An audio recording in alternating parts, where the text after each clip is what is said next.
Your car or truck is an investment. When it needs repairs, you need someone you can trust to do the job right. Take it to Gunner's Automotive. They repair all makes and models of cars and trucks, from oil changes to brakes, tires, and more. Gunner's Automotive, 856-2288. At some point, everyone is a pedestrian. When you're driving, yield to pedestrians. Wear light clothing. Walk on a pathway instead of the road. Look out for pedestrians. Avoid distractions like your phone. Look out for pedestrians, they're everywhere. We are the Wyoming Indian Lady Chiefs. We need you in our stands. Natural Health Solutions offers treatments for a variety of conditions, along with nutritional counseling, chiropractic, acupuncture, and more. Treatment plans designed individually to optimize your health. Call for an appointment, 856-8181 today. When you purchase your car, do you know if you got the best payment possible? The answer is probably no. Oftentimes, your loan is packed with additional charges that can drive your monthly payment higher than it should be, costing you thousands of dollars more for your car. Hi, this is Patty, and here is your second chance to get the payment you deserve. Visit Atlantic City Federal Credit Union today for a courtesy loan review. We've helped our members save money by refinancing their vehicle with us. Now it's your turn. Open your eyes to a credit union. Atlantic City Federal Credit Union. Welcome, sports fans, to Mountain View, home of the Buffaloes and Lady Buffaloes. I am Sean O'Brate, your sports director at WYO Today Media, and sitting next to me, as always, is Ernie Over, the news director at WYO Today Media. And we are on the Mountain View court for possibly the last time this season as the Lander Valley Lady Tigers take on the home team, Lady Buffaloes, for a chance to go to state. Loser goes home, winner gets one more game, and that will be later tonight at 7 p.m. We have had to have an expedited, very quick pregame show here because there was not enough space for us to set up our equipment as the Powell game ran just a little bit long. And so we're just going to dive right into the Sutherland starting lineups. Ernie? Well, thank you. On our Sutherland starting lineups on our Hampton Inn and Suites pregame show for the Lander Valley Tigers, we're going to go with Kendall McFadden, Darian Bell, Megan Winfield, Kiera Friday, and Adeline Anderson. And for the Mountain View Lady Buffs, Jada Kennison, Cami Kennison, Kalia Pitts, Isabel Hickey, and McKinley Cavolo, yeah, that's a V, not an R. Okay. Cavolo, yeah. There we go. Those are the starting lineups for Sutherland Home Improvement Center, Fremont County's Home Improvement Center starting lineups. Lander Valley Tigers are dressed in their green with black letters and numbers trimmed in white, and the Mountain View Buffaloes in their white uniforms with purple numbers and letters and purple stripes down the shorts. This is going to be a great game. Do you have the boys' scoreboard? Because that has the old games from Mountain View in it. If not, the boys' scorebook has both Mountain View games from last time they played. There we go. A senior, number 11, Cami. As you can hear, they're introducing the Mountain View team. These two teams met just a couple months ago, back on January 7th. And in that game, Mountain View simply dominated 72-35. Lander only scored 3 points in the fourth quarter and only 6 points in the second quarter. That game also had Addison Hickey in it, though. She had 6 points. She is injured and not able to play. And as you can hear, this dome gets really loud when the home team is playing. Well, they've got a decreased student body this morning over there. They usually fill that whole section on the opposite side of the court, but they're not doing that today. I guess it's a Saturday. The kids are sleeping in. Yeah, it's a little early for them. So okay, with the call of today's game, the sports editor of WyoToday.com, Sean O'Brate. And Adeline Anderson and Covelo going to go at it on the tip. Anderson kind of puts her hands up, trying not to foul early, as the ball kind of fell in between both of them. The ball will eventually go to Mountain View, and at the top of the key, Pitts over to Cami Kennison. Cami and cross court to Jada Kennison. They have a unique team effort, and now, wow, right off the bat, Cami Kinnison with a 3, and that will be the first points up on the board, less than 30 seconds in, a 3-ball. And Darian Bell answers with a shot of her own, driving, no good, almost rebounded by Anderson, eventually rebounded by Winfield, and now a 3 by Kiera Friday, and no good, rebounded by Covelo. Mountain View moving right to left on your radio dial in their white jerseys. Lander moving left to right in their green jerseys. Far side over to Jada Kinnison, now cross court over to Cami Kinnison, back cross court to Jada Kinnison. Lots of dangerous passes.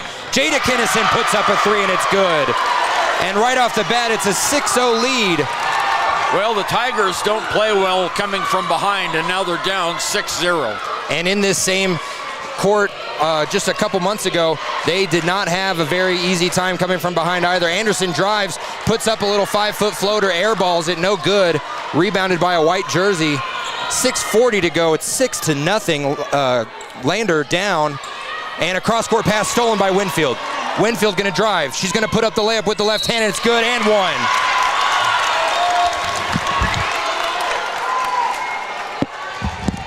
And the personal foul is going to be called against Cami Kinnison. That's her first foul, first team foul against the Mountain View Buffaloes. And Winfield going to the free throw line for the Lander Valley Tigers.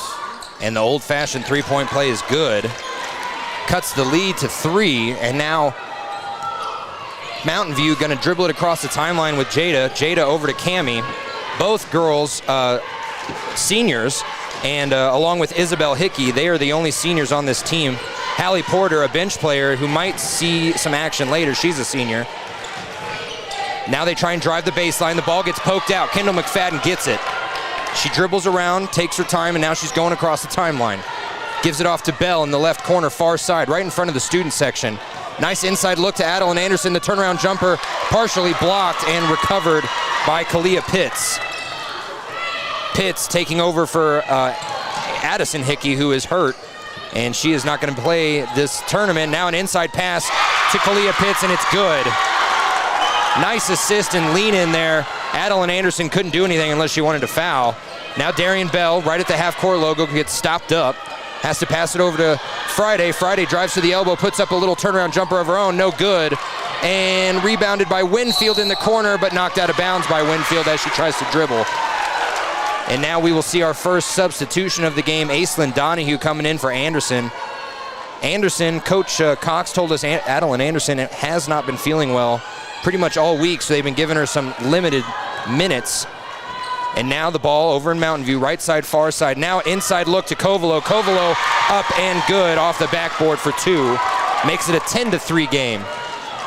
Well, I'll tell you what, the Tigers are seeing the onslaught here of the Mountain View offense. They need to get some points on the board. They do. Aislinn Donahue trying herself with a 3-ball, no good. Rebounded right into the hands of Pitts. And then a travel as Cami Kinnison couldn't hold on to the ball and kept trying to move. Notice the knee brace on Kinnison. That's the 3rd turnover for Mountain View. Notice the knee brace on Kinnison. That is a thick knee brace. That's something you'd see a offensive lineman wearing in a football game. Yeah, that's a big one, as they say. Yeah, so now Darian Bell gets the ball in the forecourt. She drives with the left hand, almost drops it, puts it over to Adeline Anderson for 3, no good. I didn't see when Anderson came back in, but they took Friday out. So Anderson's 3 goes out of bounds. Last touch by Jada Kinnison. She's laughing it off. Inbound pass straight to Anderson under the basket. Puts up a shot, no good. Rebounded by Winfield. Almost out of bounds. Now a baseline pass. Gets it back out to Darian Bell for 3, and that's nothing but net. The lead is now 4, and we're almost halfway through this first quarter. Jada Kinnison with the ball in the right wing. Going up against Bell. She has to pass it over to the corner. Nice inside look to Covelo. Covelo's shot no good. Rebounded in the putback by Isabel Hickey. No good, but a foul. That foul on number 5. That's Aislinn Donahue's first.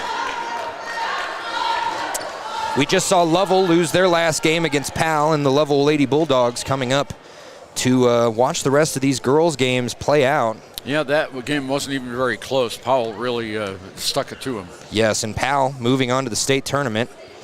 And shot up, no good for number 21, Isabel Hickey. Obviously missing her sister, Addison Hickey. Isabel is a senior, Addison a sophomore. Izzy's shot The second shot, I should say, up, and nothing but net there. And a timeout. No, a substitution. They whistled and put their hands on the shoulder like a timeout. Yeah. So Adam, go ahead. 4:22 to go first period, 11-6. Oh, Mountain wow. View with the lead. They were trying to inbound it to Darian Bell, but she fell. Luckily, it falls harmlessly into the hands of Aislinn Donahue. Now Addison gets it on a give and go underneath the basket, and that one will be good. She breaks her drought there. Remember, she didn't score at all until the last 2 minutes of yesterday's game, and she's their leading scorer right now besides Megan Winfield. Now the inside pass, a drive by Isabel Hickey, and her shot's blocked by Adeline Anderson. What a block there. That was a great block. She anticipated the shot because it was telegraphed, and she just knocked the ball away. Good drive by Izzy Hickey. She's going to come out now and be replaced by, I didn't see who came in. Oh, a Kinnison sister came in. Inbound pass goes to Pitts. She puts up a shot from the free throw line, no good. Rebounded by Miley Mitchell. Michelli, I guess, is how they say it. Michaeli, sorry. And the shot by Jada Kinnison from the free throw line, now no good. Rebounded by Lander. The throw out. Yeah, she was trying to hit McFadden, but the ball was a little bit too wide. Yeah, she was falling out of bounds as she was throwing it, so it'll stay Mountain View ball. Jada Kinnison at the top of the key, back to Michaeli. Michaeli over to Cammie Kinnison. Now cross-court pass again to Jada. Jada going to put up a three off the iron, no good. Rebounded by Michaeli, and she tries to throw it off Darian Bell, but ends up getting it inside. Wow, to Kovalo. Kovalo going to try and go up for a shot, and she's fouled. Is that a shooting foul?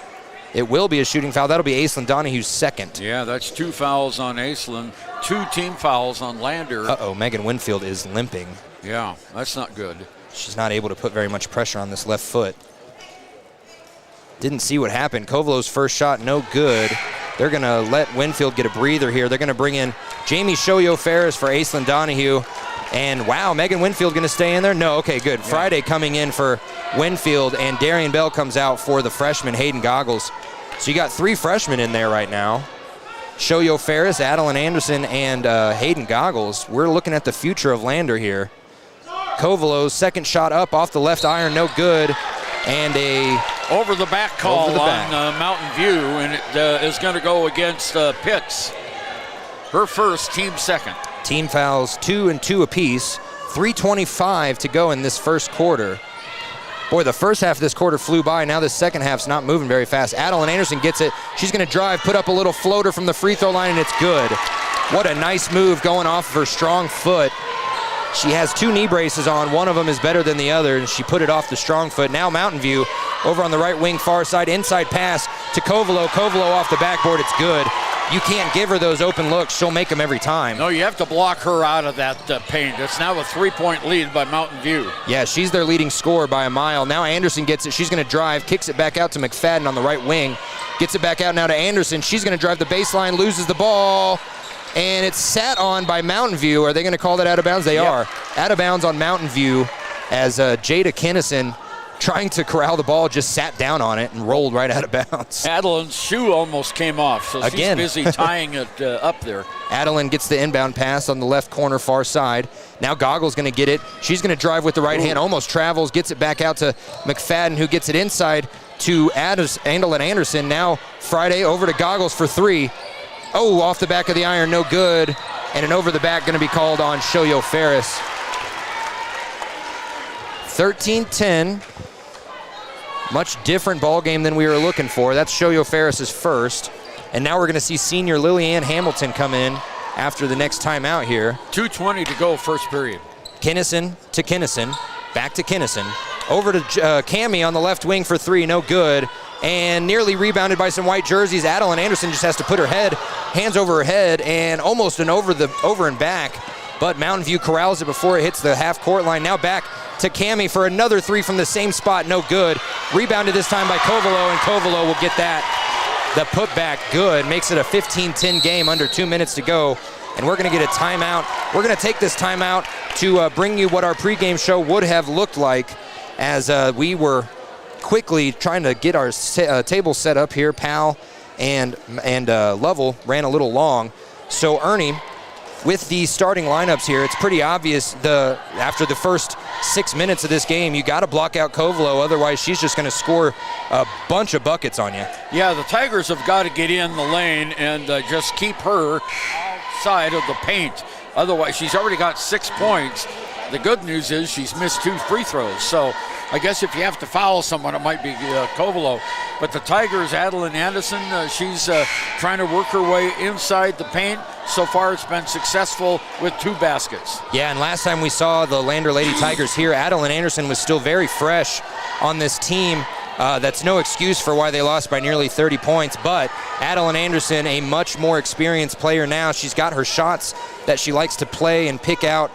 She's very much centered on a turnaround jumper about 5 feet away from the basket, and that's what she's going to try and do. So back to the game. Inbound pass to Friday. She dribbles to the sideline on the far side. She goes up against Michaeli, and now she gets it off to Hamilton. Hamilton going to drive, give it out to McFadden. Back to Shoyo Ferris at the top of the key. Not a lot of big girls underneath the basket. They're trying to get something on the outside of the key working. Ferris on the right corner, and she just throws it away. Tried to get it inside to Friday. Friday wasn't looking for it.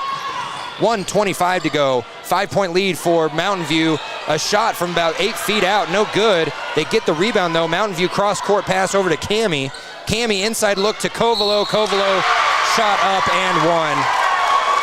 There is no one even near the height of Kovalo right now. Adeline Anderson sitting on the bench, and the foul goes against Friday. And here's the one in bonus for Kovalo. She's already scored 8 points, and we still have 1:13 to go in the first period. We got subs coming in before this 3-point play from the free throw line. Winfield looking healthy on that foot, comes back in for McFadden, and Lily Hamilton comes out. Aislinn Donahue with 2 fouls comes in. Looking to box out on this free throw here by Kovalo. Kovalo shot up and bounces around. It's good. Well, you jinxed her. You said she was 0 for 2. Now she's 1 for 3. Yeah, now she's 1 for 3. Winfield gets the inbound pass. Dribbles up to the top of the key, loses it. She has it picked by Cammie Kinnison. Nice move. Kinnison going to drive coast to coast, pass it back out to Hickey. Hickey inside of the free throw line. Now they kick it back out to Michaeli. Michaeli inside. Kovalo gets the same exact shot she had last time, but she misses it. And an over the back on Kovalo now, as she tried to get the rebound over Shoyo Ferris. And that'll be Kovalo's first personal foul. Looks like it. And the third team foul. Now McFadden going to come right back in. Winfield limping still. And they're going to have to do something about this. Maybe put some wrap on it or something. They're not going to look at her now, but she's just sitting on the bench shaking her head, holding her ankle. Now under a minute to go. Yeah, now inbound pass to Ferris. Ferris going to go coast to coast, put up a shot, hits the bottom of the iron, but she's fouled. Foul on 20. That's Kalia Pitts. I believe that's her second. Yes, it is. 4 team fouls apiece now on both Lander and Mountain View, and that'll send Shoyo Ferris to the free throw line. She's one of the best free throw shooters on this team, but she does not get many attempts. First shot up and off the front of the iron. Well, you cursed her again. I know. She had only missed 1 before this game, and now it's 2. Yeah, granted, she's only had 10 free throws tops. The old broadcaster's curse, you know. Yeah. You see it all the time, you hear it all the time, and now the second shot by Shoyo Ferris, trying to make it a 7-point game. Up, and that one's nothing but net. So an 18-11 lead, 45 seconds to go in this first quarter. Cammie Kinnison dribbles up against Aislinn Donahue, much taller. Now, Isabel Hickey drives around, gives it to Michaeli. Michaeli over to Kinnison. No Jada Kinnison, so just Cammie. Inside, though, Charlie Porter. Now, Michaeli over in the right corner, far side for 3, airballed it. Rebounded by Hayden Goggles. Goggles, 24 seconds to go, still in the backcourt. Dribbles across, almost crosses over Kinnison. Gets it off to McFadden. Nice give and go under the baseline, and the ball stolen. Tipped out of the air by number 20, Pitts. And it looks like Mountain View will get the last shot here with 10 seconds.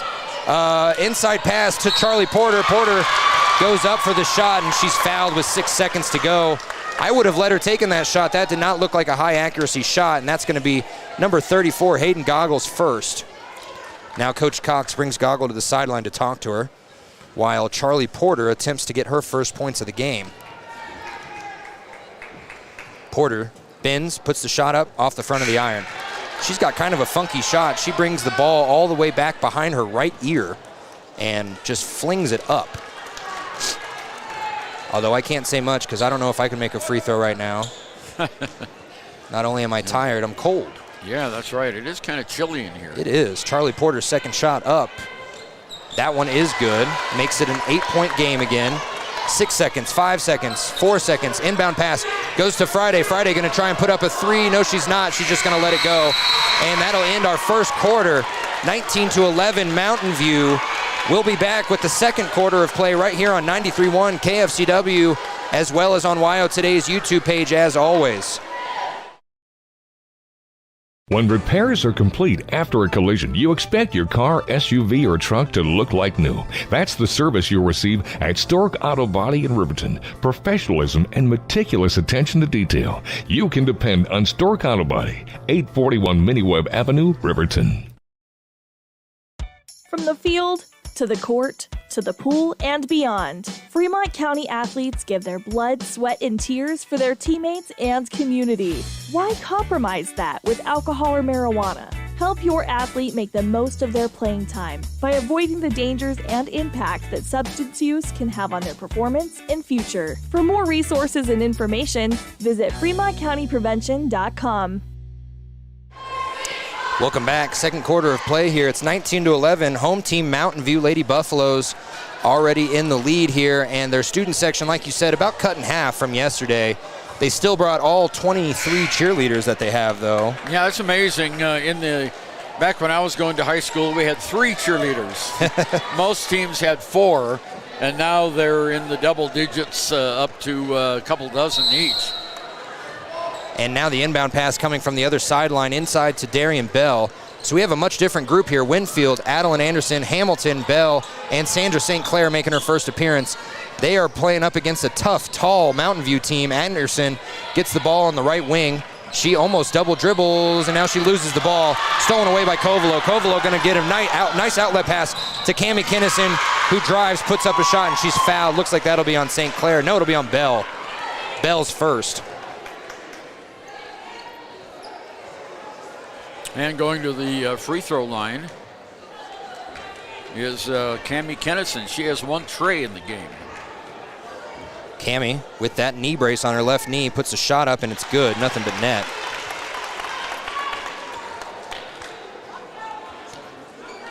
Second shot going to come up here to make it a 10-point game if she sinks it.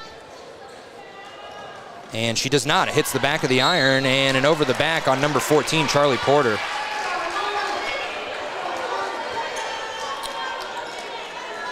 And Ernie, I know we're on WYO today, but the Rangers celebrated their 70th birthday yesterday. I don't know if you saw that. Yeah, I did. The Riverton Ranger, now called the Ranger, with their big birthday yesterday. Happy birthday to the newspaper. Inbound pass goes to Winfield. She gets stopped up at the half-court line, but gives it out to Darian Bell, who spins, gives a nice shot out to Winfield in the pass on the onto the right wing. She gets it now to Sandra St. Clair, over to Hamilton. Hamilton stops, picks up her dribble, back out to St. Clair. Winfield to Bell, just going around the Rosie here. Now Winfield puts up a high shot. Looked like she could have been fouled there on the turnaround jumper. No call. 7 minutes to go in this second quarter, only 1 minute in. It's a 20-11 lead for Mountain View, and now around the key they go. Isabel Hickey gives it off to Kovalo at the top of the key. Now to Cammie. Cammie Kinnison to Porter. Porter cross-court pass over to Hickey. And now Porter, Jada Kinnison inside look now to number 21, Hickey. She gets stopped up on the baseline, somehow gets it out to Cammie Kinnison, who puts up an air ball from the three-point line, and they're going to call it out of bounds on Mountain View. No? No, they're giving it to Mountain View. Wow. Well, that certainly didn't look like it touched any of the Lady Tigers. No, Adeline Anderson even put her hands up, making sure that she didn't touch it. And the officials were way out of position for that call. They were. I was wondering why there wasn't a ref even close to that area. So now Mountain View gets it, inbounds it. Now that will be touched out of bounds. Adeline Anderson gets inside the pass and just tips it right out. Yeah, no doubt about that one. So underneath the basket is Isabel Hickey. She inbounds it to Jada Kinnison, who's going to put up a long two off the front of the iron, rebounded by Charlie Porter, and her turnaround putback fouled. Looks like it's on Bell. Boy, the size advantage that Mountain View has right now is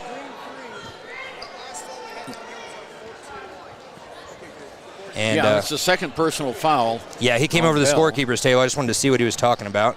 Yep. They double-checked to make sure Charlie does have a foul on her. Well, and you don't argue with this particular official. He snaps right back at coaches if they yell at him. Porter's first free throw up. Now she's going to attempt the second as Brianna Lincoln going to come in for the foul-ridden Darian Bell. Well, Darian with 2 fouls. Aslan Donahue with 2 fouls. Kiara Friday, Hayden Goggles, and Jamie Sergio-Ferris with 1 each. Second shot by Porter up, bounces around, and it's good. She makes both. Makes it an 11-point game, the largest lead so far. 6:20 to go in this second quarter. Lincoln on the left corner. She's going to try and drive inside, just loses the dribble. She did that a couple times yesterday in the win.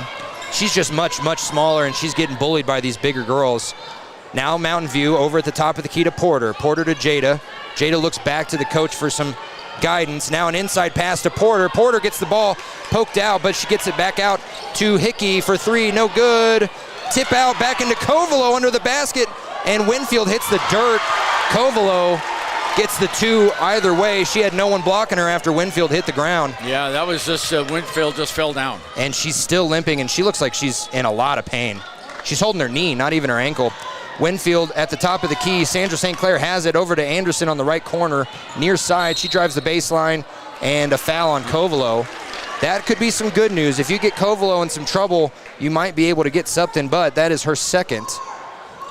Not a shooting foul, so the Tigers have it out of bounds. 5:34 to go until halftime. Coach Cox sees that Winfield is in a lot of pain. Yeah, she's got tears in her eyes. She is in a lot of pain. That is not good. The senior, by far, one of the... And look, they're arguing about her not telling her about her injury. Yeah, McFadden is in for her. And now Brianna Lincoln gets the inbound pass, puts up a shot, blocked from behind on number 21. That's Isabel Hickey. Her first. And Lincoln going to go to the line. Yeah, it's going to be the one bonus now. Yeah, 7 fouls apiece for both teams. Lincoln, no points yet. She just came in. I mentioned it earlier. She is by far the smallest player on the court, even smaller than Jada and Cammie Kinnison. First shot up, no good. If Lander wants to win this game and stay alive in this tournament with hopes of state tournament tickets being punched, they're going to have to make some free throws. Yeah, and they came back yesterday in the second half. They don't want to do that, but they've got to get a little closer here. Second free throw, no good. Rebounded by Jada Kinnison. I'm sorry, Cammie Kinnison. Now over to Jada on the right wing. Top of the key to Charlie Porter. Porter over to Hickey. Hickey around the key to Cammie. Now Porter being blocked by Kendall McFadden. Long pass. Now an inside look. Gets tipped out of bounds, but saved by Charlie Porter, and she puts up a shot. It's good. 25 gets the foul. That's Lander. Lily Hamilton. Yeah, that's Lily. She just came into the game, too. So Charlie Porter's shot going to count, and one here. Old-fashioned three-point play. Boy, I tell you what, the Tigers have got to bear down here. They don't want to get behind by, they're already down by 15. Make it 16. She makes it. And finally, someone looking at Megan Winfield's leg. Don't know who, but she went to the training side of the bench. Now Brianna Lincoln. Wow, what a nice drive in the inside look to Lily Hamilton, but she misses. Gets her own putback and one. Yep, Lily got it and drew the foul. That's what they need. Hamilton getting fouled by number 14, Charlie Porter. That's her second. She's going to go for the old-fashioned three-point play herself. Shot is up and good. Well, the Tigers need to do more of that. They were successful in isolating Hamilton under the basket. Yeah, now over to Hickey. Now an inside pass, almost tipped out of bounds, but saved by Brianna Lincoln. So a steal by Lander. She dribbles across the timeline, goes up against Jada. Wow, what a move. She's just dribbling all around these girls. Back out to Anderson. She's going to put up a three way off. Rebounded by Hamilton. She's going to get fouled again under the basket. Well, yeah, Lily was in perfect position under the basket for the rebound and got fouled on the putback attempt. Foul again on Charlie Porter. That's her third. Back-to-back fouls on Charlie Porter. Yeah, third foul. Brianna Lincoln, very tired, comes over to the sideline. We're going to get a sub after this first free throw, which is good. Good by Lily Hamilton, and Hayden Goggles comes in for the very tired Brianna Lincoln. This is kind of a breakout for Lily. She hasn't scored that many points all year long, and She already has 4. No, she's a great defensive player. She has a lot of good attributes. Scoring's never been one of her strong suits. Second free throw, no good. She's also an excellent swimmer. Brought a state championship for the Lander Lady Tigers swim team this past fall. Now, Mountain View up by 12, 4:20 to go. Air ball from three-point land. It's going to go out of bounds. Lander's going to get it. They have a chance to bring this back down to single digits with a 3. Whistle. No, the official wasn't ready. No, nobody was ready. Now Hayden Goggles gets the inbound pass again. Full court press by Mountain View. And Goggles gets it across the timeline over to Sandra St. Clair. Inside now to Adeline Anderson. Going to turn around, try and put up a little shot, and she does. She gets a left-handed layup off the glass. It's good. It's a 10-point lead. 4 minutes to go in this second quarter. Great move by Adeline to get in there. Definitely. Now Kalia Pitts over to Cammie Kinnison on the left wing. Over to her sister Jada at the top of the key. She's going to put up a long 3. No good. In and out. Rebounded by Anderson. 2 players hit the ground. And Kendall McFadden almost loses the ball, corrals it, gets double teamed, and now Sandra St. Clair open under the basket, but she misses the little 2-foot floater. I would have liked to see her go up for the layup rather than put up the shot. Right. Rebounded by Mountain View. Jada gets it over to Pitts. Pitts now over to Hickey. Hickey to Cammie on the top of the key, getting guarded by McFadden. She gets the pick and roll, doesn't work. Jada, almost a bad pass over to don't have a number 30 here, but shot up, no good. Rebounded by Lander. Yeah, and a foul on Mountain View. And I don't have a 30. No, I don't have one either. And even the Mountain View broadcaster next to us does not have a 30. Does not have a 30. Somebody must have changed their uniform. Yeah, we'll get a number from the scorekeeper here in a minute. Yeah, but and it's double or 2 shots, double bonus. Yeah, McFadden going to the line for 2. First shot up, and bounces around. It's good. That's her first points of the game. And sorry, I hit a wrong button there. McFadden, second shot up, and that one's nothing but net. So she has 2 now. McFadden, just like Lily Hamilton, doesn't average a lot of points, but boy, they are defensive gurus. McFadden on the outside of the key, Hamilton on the inside. Now Mountain View a little behind the back, stolen almost by McFadden, but ended up being tipped out of bounds. Yeah, only an 8-point lead now. The Tigers are starting to show some comeback ability, and defense really needs to get with it. Inbound pass from the opposite sideline. Goes to Jada. Now Cammie. Inside look to Isabel Hickey. She goes up against 3 green jerseys and a held ball. That means Lander. Lander's ball. What a nice move there. I thought it was going to be a foul in the shot, but they're having some confusion here. Both Mountain View and Lander going out of bounds. And no, it'll be Mountain View ball. Possession arrow goes to Mountain View. I don't understand that one, but yeah, that's what the official scorer has here. Yep. So the ball goes inbounded. Now Jada at the top of the key over to Pitts for a long 2. I thought that was partially blocked, but she ended up being fouled by Adeline Anderson. That's her second. Yeah. No, that's her first. Oh, that's her first. I apologize. So that'll send Pitts to the free throw line. Low dribble. She gets low like Michael Scott in The Office. Shot up, no good, off the right side of the iron.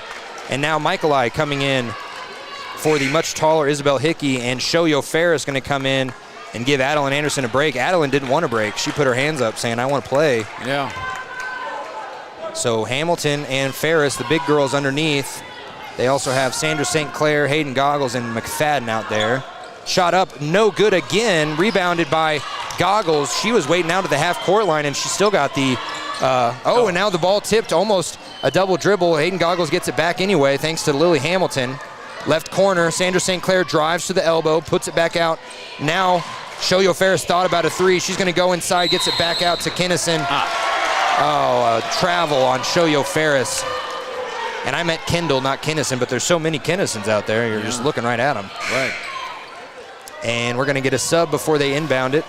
2:26 to go until halftime. 27-19. The Lady Tigers have brought it down to within 8 points. Izzy Hickey comes out for number 30. Jada Kinnison gets the ball in the backcourt, dribbles across the timeline, goes up against Goggles. Goggles doing pretty good defense. Now she gets past her, puts up a little floater, and it's good from about 10 feet out. And we're going to have wholesale changes here for the last 2 minutes for Lander, but Goggles first to the right wing. She's going to put up a three, no good. And rebounded by McFadden underneath the basket. She puts up a putback, no foul, didn't go in, and it's rebounded by Mountain View. 1:55 to go in this second quarter. Well, the Tigers have had the shots. They just haven't been able to put them in. And Mountain View misses their own shot there, and now another held ball. That should be Landers this time. So we have Winfield, Anderson, Donahue, Friday, and Bell all coming in. And that is a wholesale change, if I've ever seen one, as all the green jerseys come out and sit on the bench. And the last 1 minute, 45 seconds here going to belong to those girls of this second quarter. Friday dribbles it across the timeline. They're down by 10. And Friday at the right wing has to pick up her dribble. Gives it inside to Anderson, almost loses it, somehow gets it back out. Winfield saves it from going out of bounds on the left wing far side. She tries to dribble, that ankle looking okay. She dribbles all the way down to the other side, puts up a shot, and she's fouled. Looks like it'll be on number 2, Jada Kinnison. Jada, it's her first. Yeah, they say second on the scorebook. No, it says second up there. Well, it's the double bonus. Either way, yeah, regardless. It's going to be 2 shots for Winfield. Lots of fouls called in this first quarter. And first shot up and good for Winfield, the Lander Lady Tigers leading scorer. She has 4 points in the game now. And the Mountain View team student section doing a good job, but not enough to get her to whiff on that. She makes the second one, makes it an 8-point game. Now 1:20 to go, and a bad 3-point play off the backboard. Winfield drives after she gets the rebound coast to coast, and she falls, and she travels. Boy, that could have been called a tripping foul. I don't know if a Mountain View player purposely did it or not, but Winfield did not trip on her own. No, she did not, and it's unfortunate she didn't get the call, but now 1:10 to go. Now Mountain View with the ball. 1:05 to go. Cami Kinnison on the left wing. She's double teamed. Over to Jada at the half-court logo. Cross-court pass stolen by Friday. Friday gets the ball over to Bell. Under a minute. Yeah, Bell on the far side. Gets it up against Cami. Over to Aislinn Donahue, and she traveled, I guess. She didn't dribble before she started taking steps. Yeah, darn it. Tigers had a chance to really narrow the gap. Now Mountain View has a chance to extend it again. Yeah, Mountain View could go up 2. They're going to call a timeout first. We'll take it with them. It's 29-21 Mountain View. About to be halftime, 44 seconds to go. At some point, everyone is a pedestrian. When you're driving, yield to pedestrians. Wear light clothing. Walk on a pathway instead of the road. Look out for pedestrians. Avoid distractions like your phone. Look out for pedestrians, they're everywhere. We are the Wyoming Indian Lady Chiefs. We need you in our stand. From one corner of the state to the other, over 82% of Wyomingites wear their seatbelts. And to the 18% who don't, we say, let's buckle up for life, Wyoming. Welcome back. We did get a name for number 30 for all you Mountain View fans that aren't at the game and listening. It's Allred, and that is one of many players that they did not put in the program. Thermopolis had a few players also not in the program. And the inbound pass goes well, but then she tries to pass it off to Michaelai, almost stolen. Now it is by Winfield, 33 seconds to go. They could take the last shot or try and extend it and get the ball back. Friday on the corner tries to give it to Donahue. She loses it, gets it back out to Bell at the right wing. She dribbles up against Jada. Over to Friday, 20 seconds to go. Outside, kicks it to Anderson. Anderson going to drive the baseline. Now she kicks it out to Donahue. Back out to Bell. She's going to put up a 3. Oh, in and out. And rebounded by the shortest player out there, Jada Kinnison. Kinnison, 5 seconds to go. 4, 3, 2. She passes it off to Cami. Cami going to put up a running 3. Oh, that almost went in off the backboard, but it did not. So at halftime, it's 29-21. Home team Mountain View in the lead. We'll be back with our CWC halftime show right after this on 93.1 KFCW, as well as on our WYO Today YouTube page.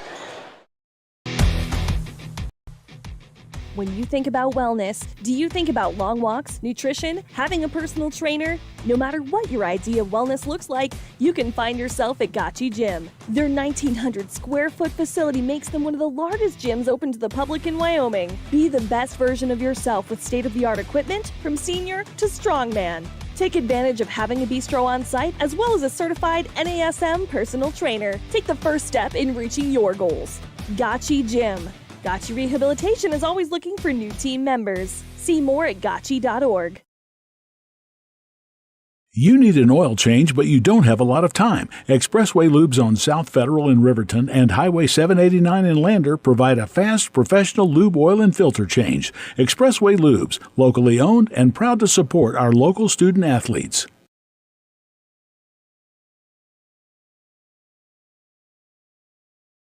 Wyoming Community Bank is ready to serve you. Stop in at any one of their branches located in Riverton, Lander, and DuBois.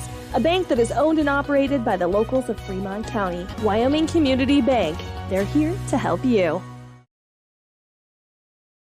Community Health Centers of Central Wyoming has locations across Fremont County ready to serve you at DuBois Medical Clinic, Riverton Community Health, and Lander Community Health Pediatrics. We accept all forms of insurance, including Medicaid and Medicare. Are you struggling to get medical care? Ask for their sliding fee scale. From family medicine to pediatrics, Community Health Centers are here to serve you. Call 307-463-7160 or visit chccw.org to schedule your appointment.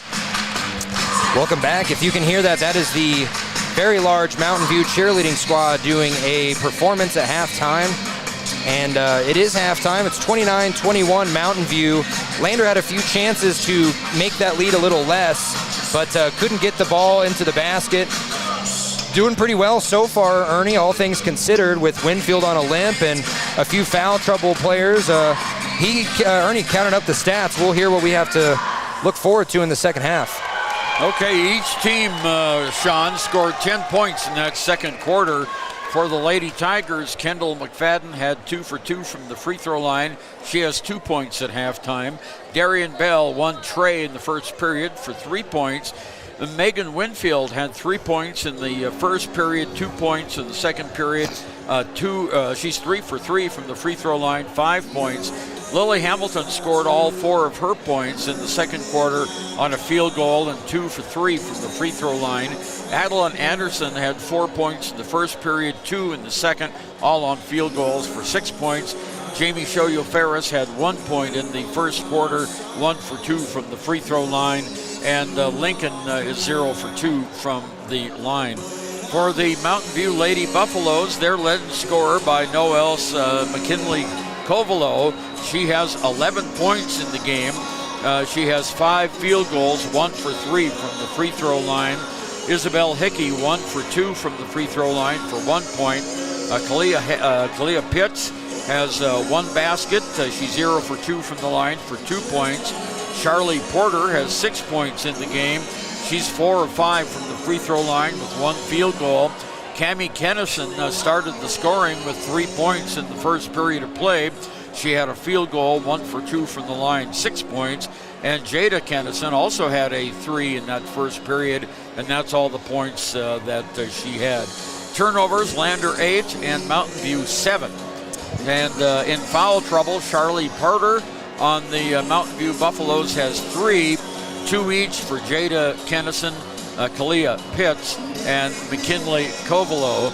For the Lander Valley Tigers, Darian Bell and Aislinn Donahue both have 2 personal fouls. And I'd like to compare that to the game that they had just a couple months ago on January 7th. At halftime in that game, the game was pretty much over. It was 42-18, and Covelo had already had 14 points. Most of the team had already also scored. There's much more scores in that game, and that was really largely due to a 6-point second quarter by the Lady Tigers. That was back when Layla Norris was still healthy, and so they've done a good job keeping them to lower points in this first half, as well as more fouls on their key players. I honestly think if Lander could get Covelo in some more foul trouble, that this game could become a little bit more in reach for Lander. Lander really needing a win today. If they win today, if they win right now, they will be going to the state tournament in Casper next weekend, but they will also be going to the third place game at 7 p.m. tonight. We will have that game if they do win. And don't forget to just keep your radio dialed on 93.1 or keep this YouTube stream open after this game, as we're not going to switch over to a new stream as the Lander boys take the court, right after this, to face off against Powell, a team they are 1-2 against this year, with one overtime game and a buzzer-beating 3 that probably could have been called back, as we watched the replay a couple times on our WYO Today stream. He took 4 steps before he shot that buzzer beater, but it doesn't matter. A loss is a loss, and so they are 1-2 against Powell this year, looking to make it 2-2. And if the boys win today, after this game, they will play tonight at 8:30 for the third place game, and they will have their ticket punched for state if they win after this game. That's the important stat.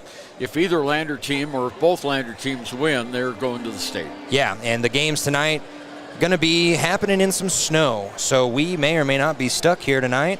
I apologize to my wife if she's listening, and we are very happy to be covering these games. Want to thank all of our sponsors all year long, sponsors like YDOT, Buckle Up for Life Wyoming, Wyoming.com, Bailey Auto and Tire and Auto Service, Sutherland's. I could go on and on. All of our sponsors, really big appreciation from me and Ernie.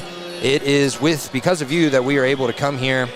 And with that, 3 minutes, 15 seconds to go before the third quarter begins. We'll take one more break, and you'll listen to those sponsors of ours. We'll be back with the third quarter play right after this. Are you a caring person that wants to help but not sure where to go? Wyoming Senior Citizen Inc. is looking for caregivers across the state. Call 307-856-6880 to find out more information. They would like to wish all Fremont County athletes good luck this year. At Teton Therapy, our people make the difference.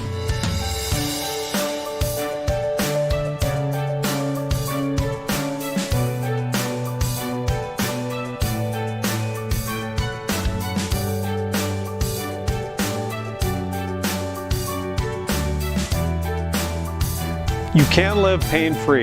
The amazing staff at Teton Therapy can help in Lander and Riverton.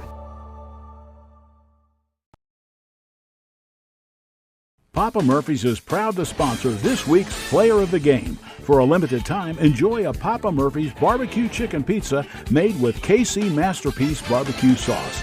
After the game or anytime, you can't beat the fresh ingredients and authentic flavor of a Papa Murphy's Take and Bake Pizza. And you know it's baked right every time because you baked it yourself. Papa Murphy's on North Federal in Riverton. Drop in or order online at papamurphys.com. Go Wolverines! Hey there, how's your day going? Frustrating. My car's check engine light came on and they can't take it in till next week. And then Max, our Rottweiler, chewed up my glasses and I'm going to have to wait at least a week to get another pair. It seems you have to wait for everything important. I know the feeling. Some things seem to take forever to get done. Forgot to ask, how's your day? I had to take my daughter into the clinic to have her arm looked at. Let me guess. You had to wait to get an appointment. What was it, 1 week, 2 weeks? Same day. What? Same day? We go to Hot Springs Health. They offer same-day appointments at all their clinics. Riverton, Shoshone, Thermopolis, Worland, and Basin. You just call the clinic and you have an appointment in a matter of minutes. It's easy and so convenient. Wow, so Hot Springs Health actually values our time? Thanks for the advice. Now if I could only get a same-day appointment for Max. He hasn't been the same since he ate my glasses. He keeps running around and making a spectacle of himself. For more information or directions, please visit hotspringshealth.com, your hub of healthcare in the Basin. Welcome back. Very tail end of halftime here. We want to thank our halftime sponsor, CWC, Central Wyoming College. For more information on their 4-year bachelor degree programs, as well as how you can earn that degree from the comfort of your own home, be sure to visit cwc.edu. Central Wyoming College, make your way out here. And Ernie, what does Lander have to do? They're good, doing well on the turnovers. That's been their problem all season long. What do they need to do to beat this deficit and get up and win this game? Well, they need to be a little more poised under the basket when they've got the ball. Instead of rushing it, we've missed an awful lot of shots underneath the basket. The defense is doing well. You know, they've forced 12 turnovers already this game, and that's good. Let's just focus on getting the ball in the hoop. Yeah, and there's got to be something that they do underneath the basket other than Adeline Anderson doing her little turnaround jumper. Shoyo Ferris is really good under the basket. She has not shown that today. Shoyo Ferris can hit it from pretty much anywhere, but they need her to be dominant under the basket against Covelo and Pitts. Oh. And now right off the bat, the inbound pass good, but then the pass back to Winfield goes out of bounds. Turnover within 6 seconds for Lander. Well, the Tigers don't want to do that, so let's see if they can bear down on defense here. They got full court press running, double teaming, and Winfield knocks the ball out, and they're going to get a 10-second violation if they don't get a timeout, and they do. They get they get the timeout from Coach Jessica Moretti. And smart move, but the timeout came when the ball was on the floor. I wonder if that they were trying to call timeout before that. We'll stick it here as we just came back from a timeout with our commercials and stuff. And that was a great move there by Lander to come out full court press.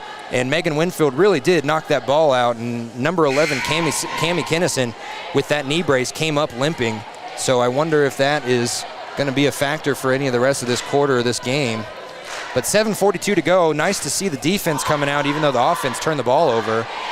And it's going to be Lander's ball. They brought in an it's not. Okay, aluminum set of bleachers, and it's now behind the basket to our right. That wasn't there yesterday. No, it was not. Looks like we're going to get full court press again. Mountain View inbounding in underneath their own basket. And they're going to inbound it back and forth from Hickey. Now they get it across the timeline. They break the press, and the ball stolen underneath the paint by Adeline Anderson. Nice steal. Turnover for turnover. Megan Winfield over to Friday on the left wing near side as Lander moves right to left on your radio dial now in their green jerseys. Bell at the top of the key going up against Cammie. Bell spins, gets to the free throw line, kicks it back out to McFadden, who kicks it over to Winfield in the corner for three. She knew she didn't make it, and she overshot the rebound. When she saw that it was going to be short, she ran towards the basket, and then the ball bounced over her head. So it will be Mountain View ball again, facing full court press in the backcourt. Jada all the way, almost stolen by Winfield, and now Hickey going to drive all the way underneath, gives it to Covelo. Covelo is fouled. Oh, I thought that might have been a held ball, but then I saw the hand on the arm. And that's Friday's second. Kiara Friday picks up the personal foul. And going to the free throw line is McKinley Covelo. She's got 11 points. No, she didn't go to shooting foul. It was a blocking. And now a travel by Cammie Kinnison. Sorry to cut you off there. I just didn't want you to give some false information out there. Cammie Kinnison got the inbound pass, put up a layup, but was traveling as she did it. So Bell gets the ball on the inbound. She's going to go up against Cammie, give it over to Friday on the left wing near side. She drives to the free throw line, bounce pass, back and forth. Friday almost loses it. She falls. Now she does lose it. Steal by Cammie Kinnison.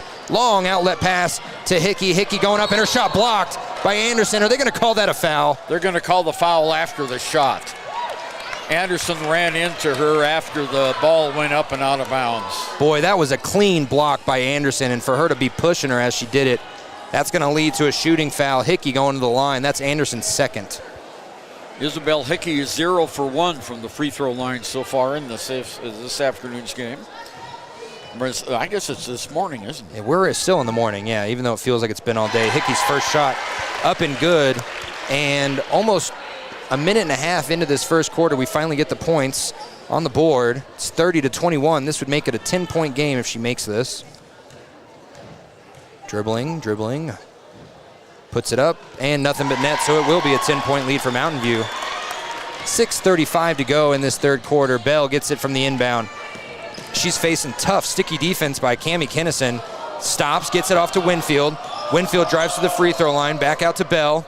Bell fakes a three. Now she tries to drive the baseline and gets it into Winfield under the paint. Oh, misses the left-handed layup. That was a great move there by Winfield to get behind the defense. She just missed the easy layup. And how many times have we called that? Yeah, Cammie Kinnison now drives all the way with her left hand. And wow, she puts up a 5-foot floater. Fouled while she does it, and it goes in off the backboard. Number 2, that's Kendall McFadden's first. And Coach Cox calls a timeout to call a play for when they get this ball back. It is 33-21, 6:05 to go in the third quarter. We'll be back on 93.1 KFCW right after this. From the wide open spaces to the canyon near you, Wyoming.com is reaching more homes and businesses than ever before. For more than 25 years, we've aimed to provide the best internet and phone service to meet the needs of our customers all across the great state of Wyoming. Now it's getting even better. Wyoming.com, expanding to an area near you. Wyoming.com. We're out there. Welcome back. 12-point lead for Mountain View on their home court and a must-win game for both teams. Again, Lander or Mountain View, whoever wins this, going to play in the third place game at 7 p.m. tonight. Mountain View would love to get some team into the state tournament, as Mountain View lost to the boys of Lander yesterday. That ended their state title hopes. And now it's all up to the girls to bring Mountain View a state tournament ticket. And they're going to have to do it against Lander right now, which they are doing pretty well. 12-point lead, 33-21. Cammie Kinnison at the line for her 3-point play here after she made the free throw made the layup. I apologize. Low dribbles, puts up the shot. Ooh, wow, that rolled around about 5 times inside the rim before it fell. So it's 34-21. Bell dribbles across the timeline, gives it off to Winfield on the left wing near side.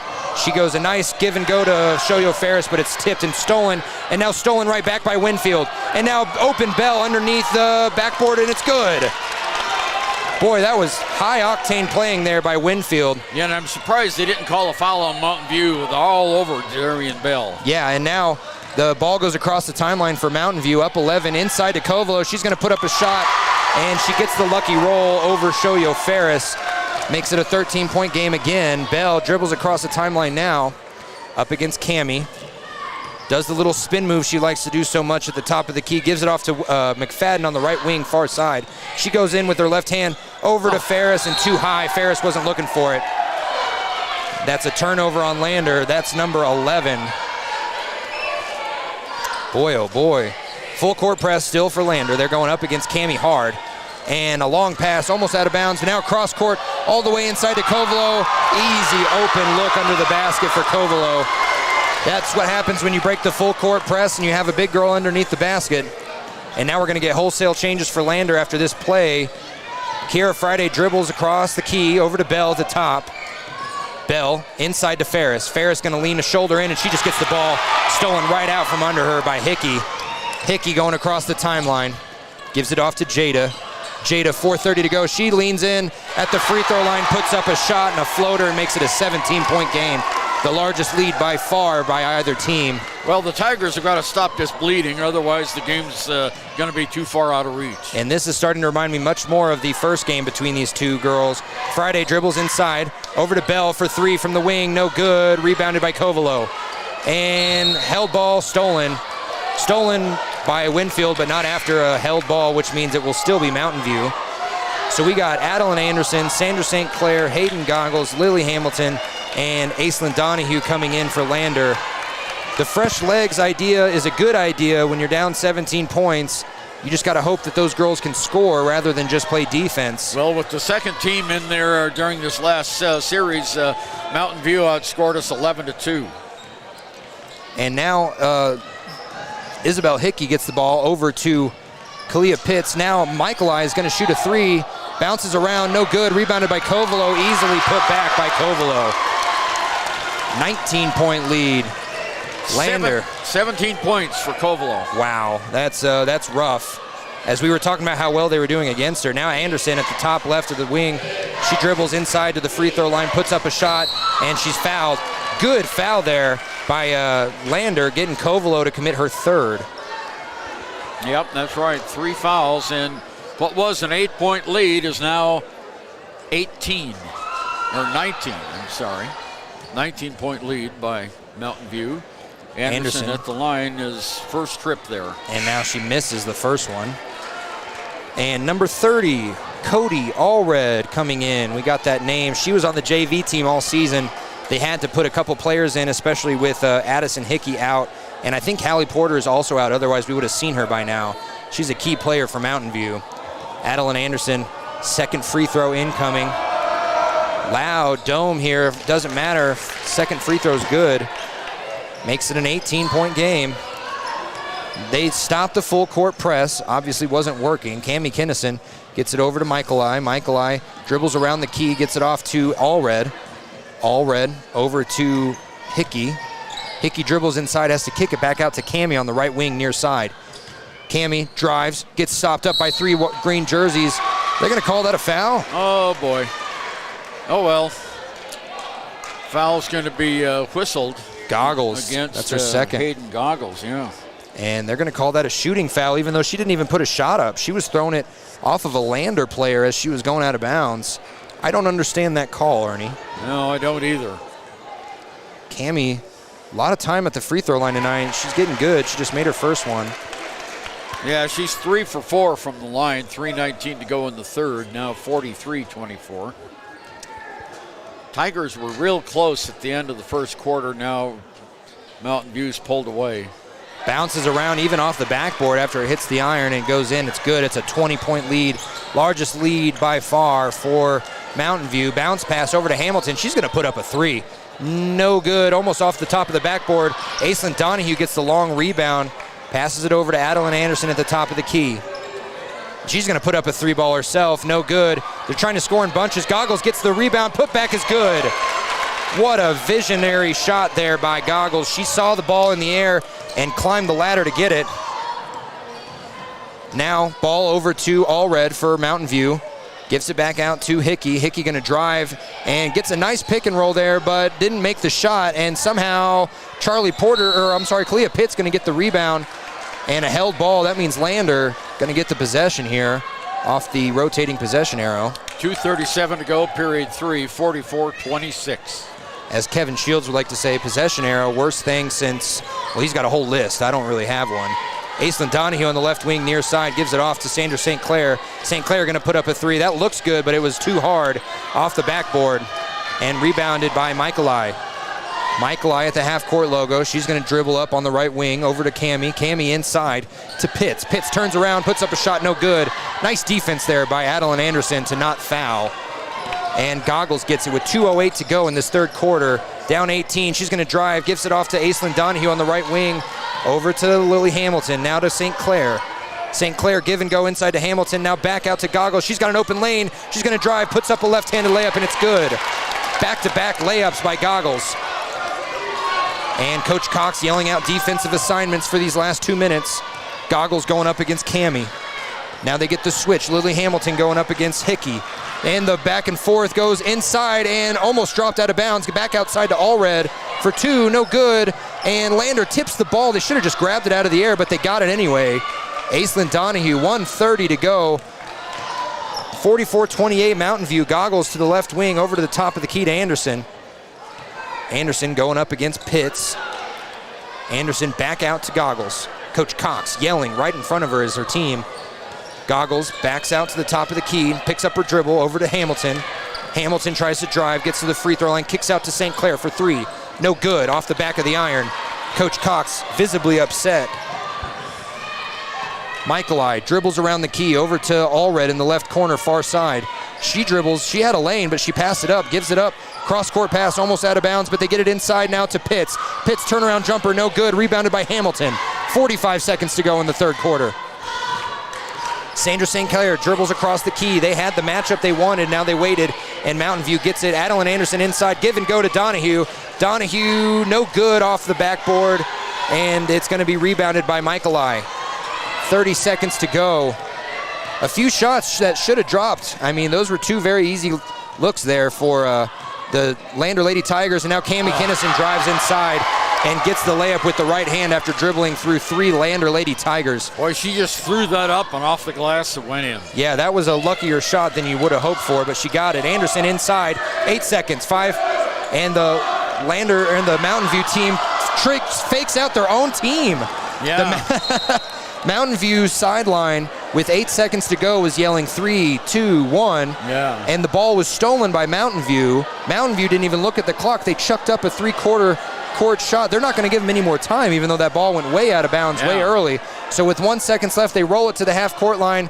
St. Clair, why did she not shoot it?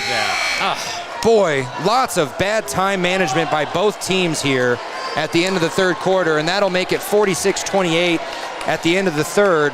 We'll be back with the final quarter of play, possibly the final quarter of the season for Lander Lady Tigers, right back on 93.1 KFCW. Community Health Centers of Central Wyoming has locations across Fremont County ready to serve you at DuBois Medical Clinic, Riverton Community Health, and Lander Community Health Pediatrics. We accept all forms of insurance, including Medicaid and Medicare. Are you struggling to get medical care? Ask for their sliding fee scale. From family medicine to pediatrics, Community Health Centers are here to serve you. Call 307-463-7160 or visit chccw.org to schedule your appointment. Natural Health Solutions offers treatments for a variety of conditions, along with nutritional counseling, chiropractic, acupuncture, and more. Treatment plans designed individually to optimize your health. Call for an appointment, 856-8181 today. Why should you choose Lander Medical Clinic or Western Family Care for your health care? In addition to 4 locations in Fremont County, they also provide telehealth. Telehealth can be your go-to answer when you're out of town, on the road, or just can't get to urgent care. All you need is a good internet connection. To schedule a telehealth appointment, call 332-2941 today. That's 332-2941. Lander Medical Clinic and Western Family Care. With telehealth, they're putting your health first every time. Welcome back to fourth quarter. Coming back in action, number 2, Jada Kinnison missed a layup. Now Winfield for 3. Winfield needed that. She's been kind of cold all day from the three-point line. She has 8 points. You know, we've talked a lot about how Lander's girls have a cold quarter. Well, the third quarter was. They only scored 5 points against 17. And now the ball stolen under the basket. Picked up by Winfield. 2-on-2. No, she's going to stop before the half-court line. Make sure that she gets a play set up. McFadden over to Friday on the left wing, near side, inside. And now she picks up her dribble, gets it back out to McFadden. Now inside to Ferris.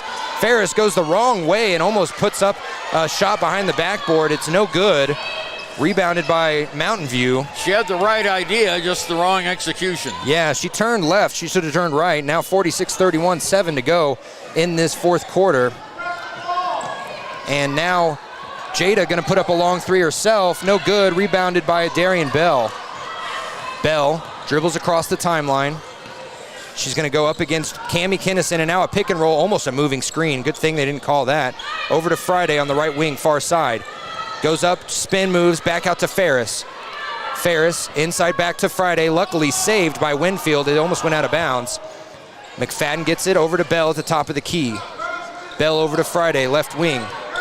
Friday, nice crossover move, gets inside the paint, and she could have put up a shot there, didn't. Gets it back out to Bell on the right wing, and a timeout by Coach Cox. She didn't like what she saw. Well, they were playing too much catch and not enough shooting. I mean, you're down 15 points. You've got to get the ball on the hoop. Yeah, down 15. We'll be right back with the last 6 minutes, 15 seconds of this fourth quarter. Visit Lander Gambles to make your home feel like new. They will beat any competitor's price. Stop by to speak to one of the sales agents or visit LanderGambles.com. Lander Gambles will help you find the perfect product that fits your budget and lifestyle. Lander Gambles, 420 Main Street, Lander, Wyoming.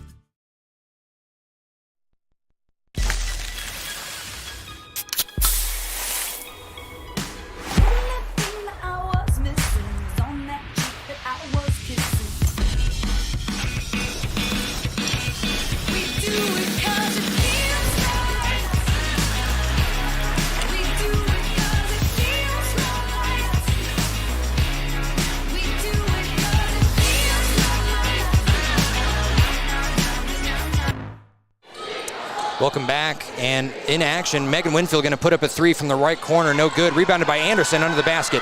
She gets it back out to Bell. Bell long two, no good. This time rebounded by the shortest player on the court, Jada Kinnison. And Kinnison dribbling behind her back in the backcourt, now crosses over into the forecourt. Gives it off to Cami. Cami in the right wing over to Kovalo back in the game. Kovalo with 3 fouls. She gets it back out to Jada, and a player control foul. Looked like a moving screen on Cami. Oh, that's going to be on Kovalo, her fourth. Yeah, and that is her fourth. A 15-point lead is a large deficit with 5:47 to go, but without their leading scorer, I don't know what Mountain View is going to want to do here. They're going to take her out, and they put in number 20, Kalia Pitts. Bell with the ball in the backcourt, crosses the timeline, dribbles with the left hand over to the left wing, almost gets it stolen away, but McFadden gets it. McFadden almost crosses over Jada, now back out to Bell. Over to Hayden Goggles. Goggles on the right elbow, gets it back out. Anderson going to shoot a long two, and that's good. Scoring drought for Lander officially over. Makes it a 13-point game, 5:20 to go in the game. Nobody blocking out inside, and Cammie gets it inside to Pitts. Pitts going to be fouled as she tried to reach for the ball. They were playing outside man, and Hayden Goggles going to get the call there. That's 5 fouls. Third. 5 fouls, team fouls for Lander right now. 2 more, and it's 1-and-1s. Inbounding underneath their own basket. And the inbound pass goes to Jada. And a travel by Jada. Well, it's only 13 points. 5 minutes, 12 seconds to go. The Tigers are still in this if they can get some points on the board. Bell gets the ball from McFadden. Dribbles up across the timeline. Long pass to Hayden Goggles on the right wing. Now a bounce pass inside. Back out to Goggles for 3. No good. Way short. Way airballed. Rebounded by Michaeli. Michaeli facing a little bit of half-court pressure. And she gets double-teamed as she gets it off to Jada Kinnison. Kinnison dribbles up against Winfield. Now she gives it off back to Michaeli. Over to Jada, or Cammie. Cammie dribbles to the elbow. Tries to bounce pass. It does. Inside to Cammie. And Cammie gets a long two from about 10 feet out. 15 points in the game now for Cammie. Cammie having herself a game, and now Goggles going to shoot from the same location. No good. Bounces up. Wow. It bounced up as high as the top of the backboard and fell harmlessly into the bottom of the bucket. So makes it a 13-point game again. 4:20 to go. Cammie crosses over McFadden, tries to get the pick and roll, doesn't. Gets it over to Charlie Porter. Porter to Michaeli. Michaeli dribbles over to Cammie.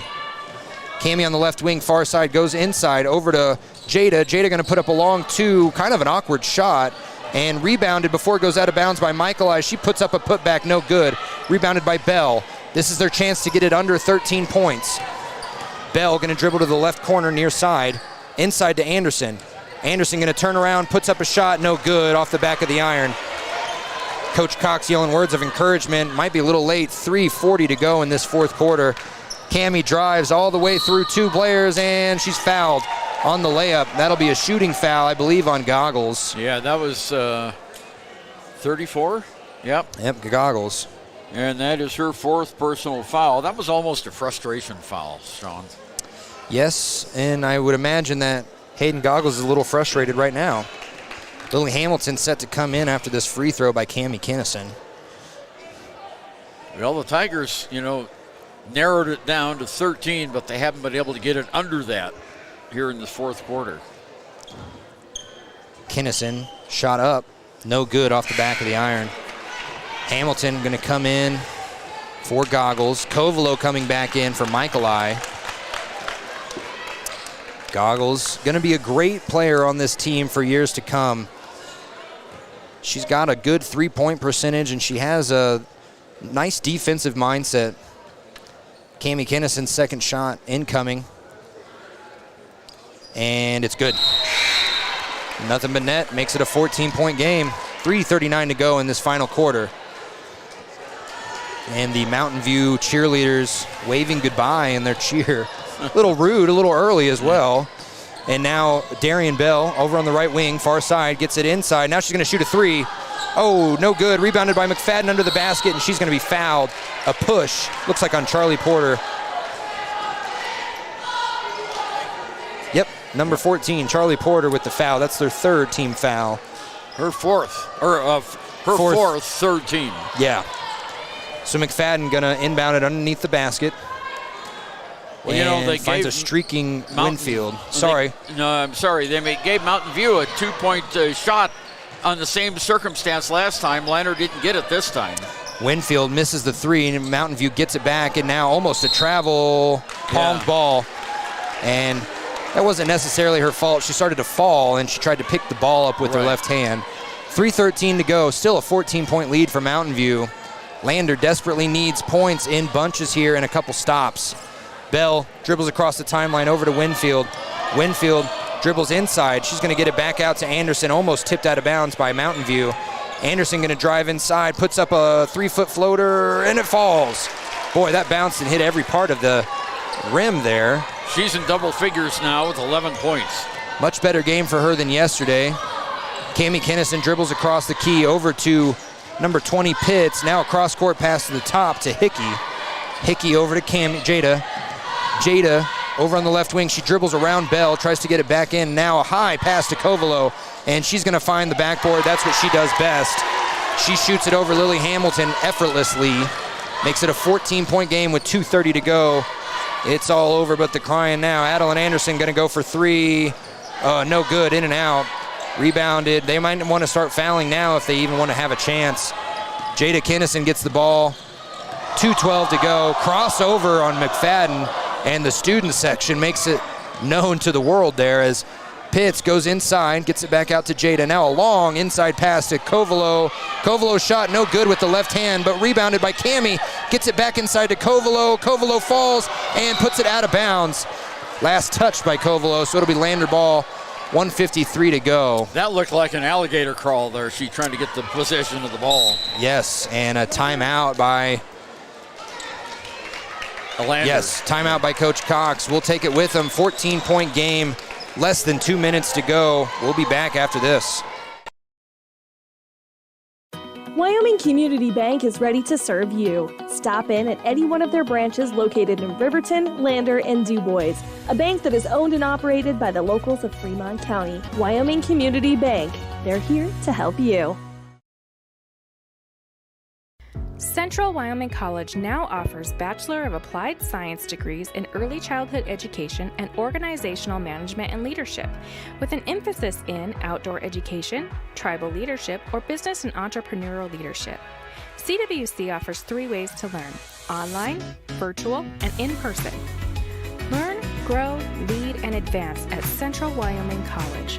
CWC is leading the way with expanded programs in the Bachelor of Applied Science degrees. CWC is leading the way as we enter the at the end of the fourth quarter here. 1:53 to go. CWC basketball playing tonight against LCCC. That would be a fun game. Wish we could make it, but it looks like we might be snowed in here, Ernie. Yeah, the weather is closing in on us here in southwest Wyoming. I was watching Salt Lake TV this morning and looking at the radar where all the snow's coming from, and it's heading right here. Yep, and don't know how many inches we'll get, but Ernie and I might be stuck here. And it doesn't help the fact that we have a baby shower to go to tomorrow at 2. Yeah, really. Darian Bell going to get it across the timeline to Hamilton on the right corner, far side, inside, now to McFadden. She puts up a shot off the backboard, no good. Well, if it would have been on the backboard, it might have gone in, but went right over the basket. Yeah, and now Jada gets fouled by Winfield. And they're being told to foul. Too little, too late. Yeah, it might be a little late. They should have started fouling about a minute and a half ago. Ferris, Georgia Chance, Brianna Lincoln, and Hayden Goggles coming in. So we're going to see 4 freshmen come in, and I think that's a sign that Coach Cox is done with this game and this season, and she's going to look forward. Seniors Darian Bell, Megan Winfield, Lily Hamilton come off. Yeah, Megan crying as she comes off. Yeah, losing the last game. And they had such a good team for most of Megan's tenure here, the first 3 years under Coach Stauffenberg. That was a lot of help that she had, and she was told to lead this team this year, and she did a great job, points-wise, scoring-wise, defense-wise, and it just wasn't enough late here as the first free throw good by Jada Kennison. So we're going to see the future of Lander here, all freshmen on the court. Jada shot up and good. She makes both of them. Timeout called by Mountain View, and they're going to do the same thing. They're going to replace their starters with the younger players. And the cheers coming in for Mountain View. I know we just took a timeout. We'll take this one with them again. We come back. It's 96 seconds to go until the end of Lander's Lady Tigers season. Are you a caring person that wants to help but not sure where to go? Wyoming Senior Citizen Inc. is looking for caregivers across the state. Call 307-856-6880 to find out more information. They would like to wish all Fremont County athletes good luck this year. Heinz General Store has been the grocery store of choice for the Fort Washakie area since 1945. For this week's special, see their website at heinzgeneralstore.net. And for convenient shopping this winter, click on Heinz Online, download the app, and shop in the comfort of home. Schedule a convenient pickup time, and the team at Heinz General Store will do the rest. Heinz General Store is a proud sponsor of Wyoming Indian basketball. Let's go, Chiefs! And yeah, let's go Chiefs. Lady Chiefs playing in state today after they lost the first day. Right. And I believe they won yesterday, did they not? They did, yeah. So Lady Chiefs have a chance at third place today, looking for that state title out in Casper. Georgia Chance going to get the ball. Oh, perfect. So number 3 and 4 for Mountain View are Reese and Lim. It's not going to really matter that much with 80 seconds to go. Shot was no good for Lander, goes out of bounds. Didn't see who shot it, but one of the freshmen, obviously it's all freshmen, other than Sandra St. Clair out there. And Sandra St. Clair makes a steal there. Yeah, now we get it inside. Lincoln going to travel with it. And when it rains, it pours. Yeah, just a minute 18 to go. 53-37. Sandra St. Clair is a junior. She's out there with all the freshmen. And Sandra St. Clair probably going to be a leader on this team next year.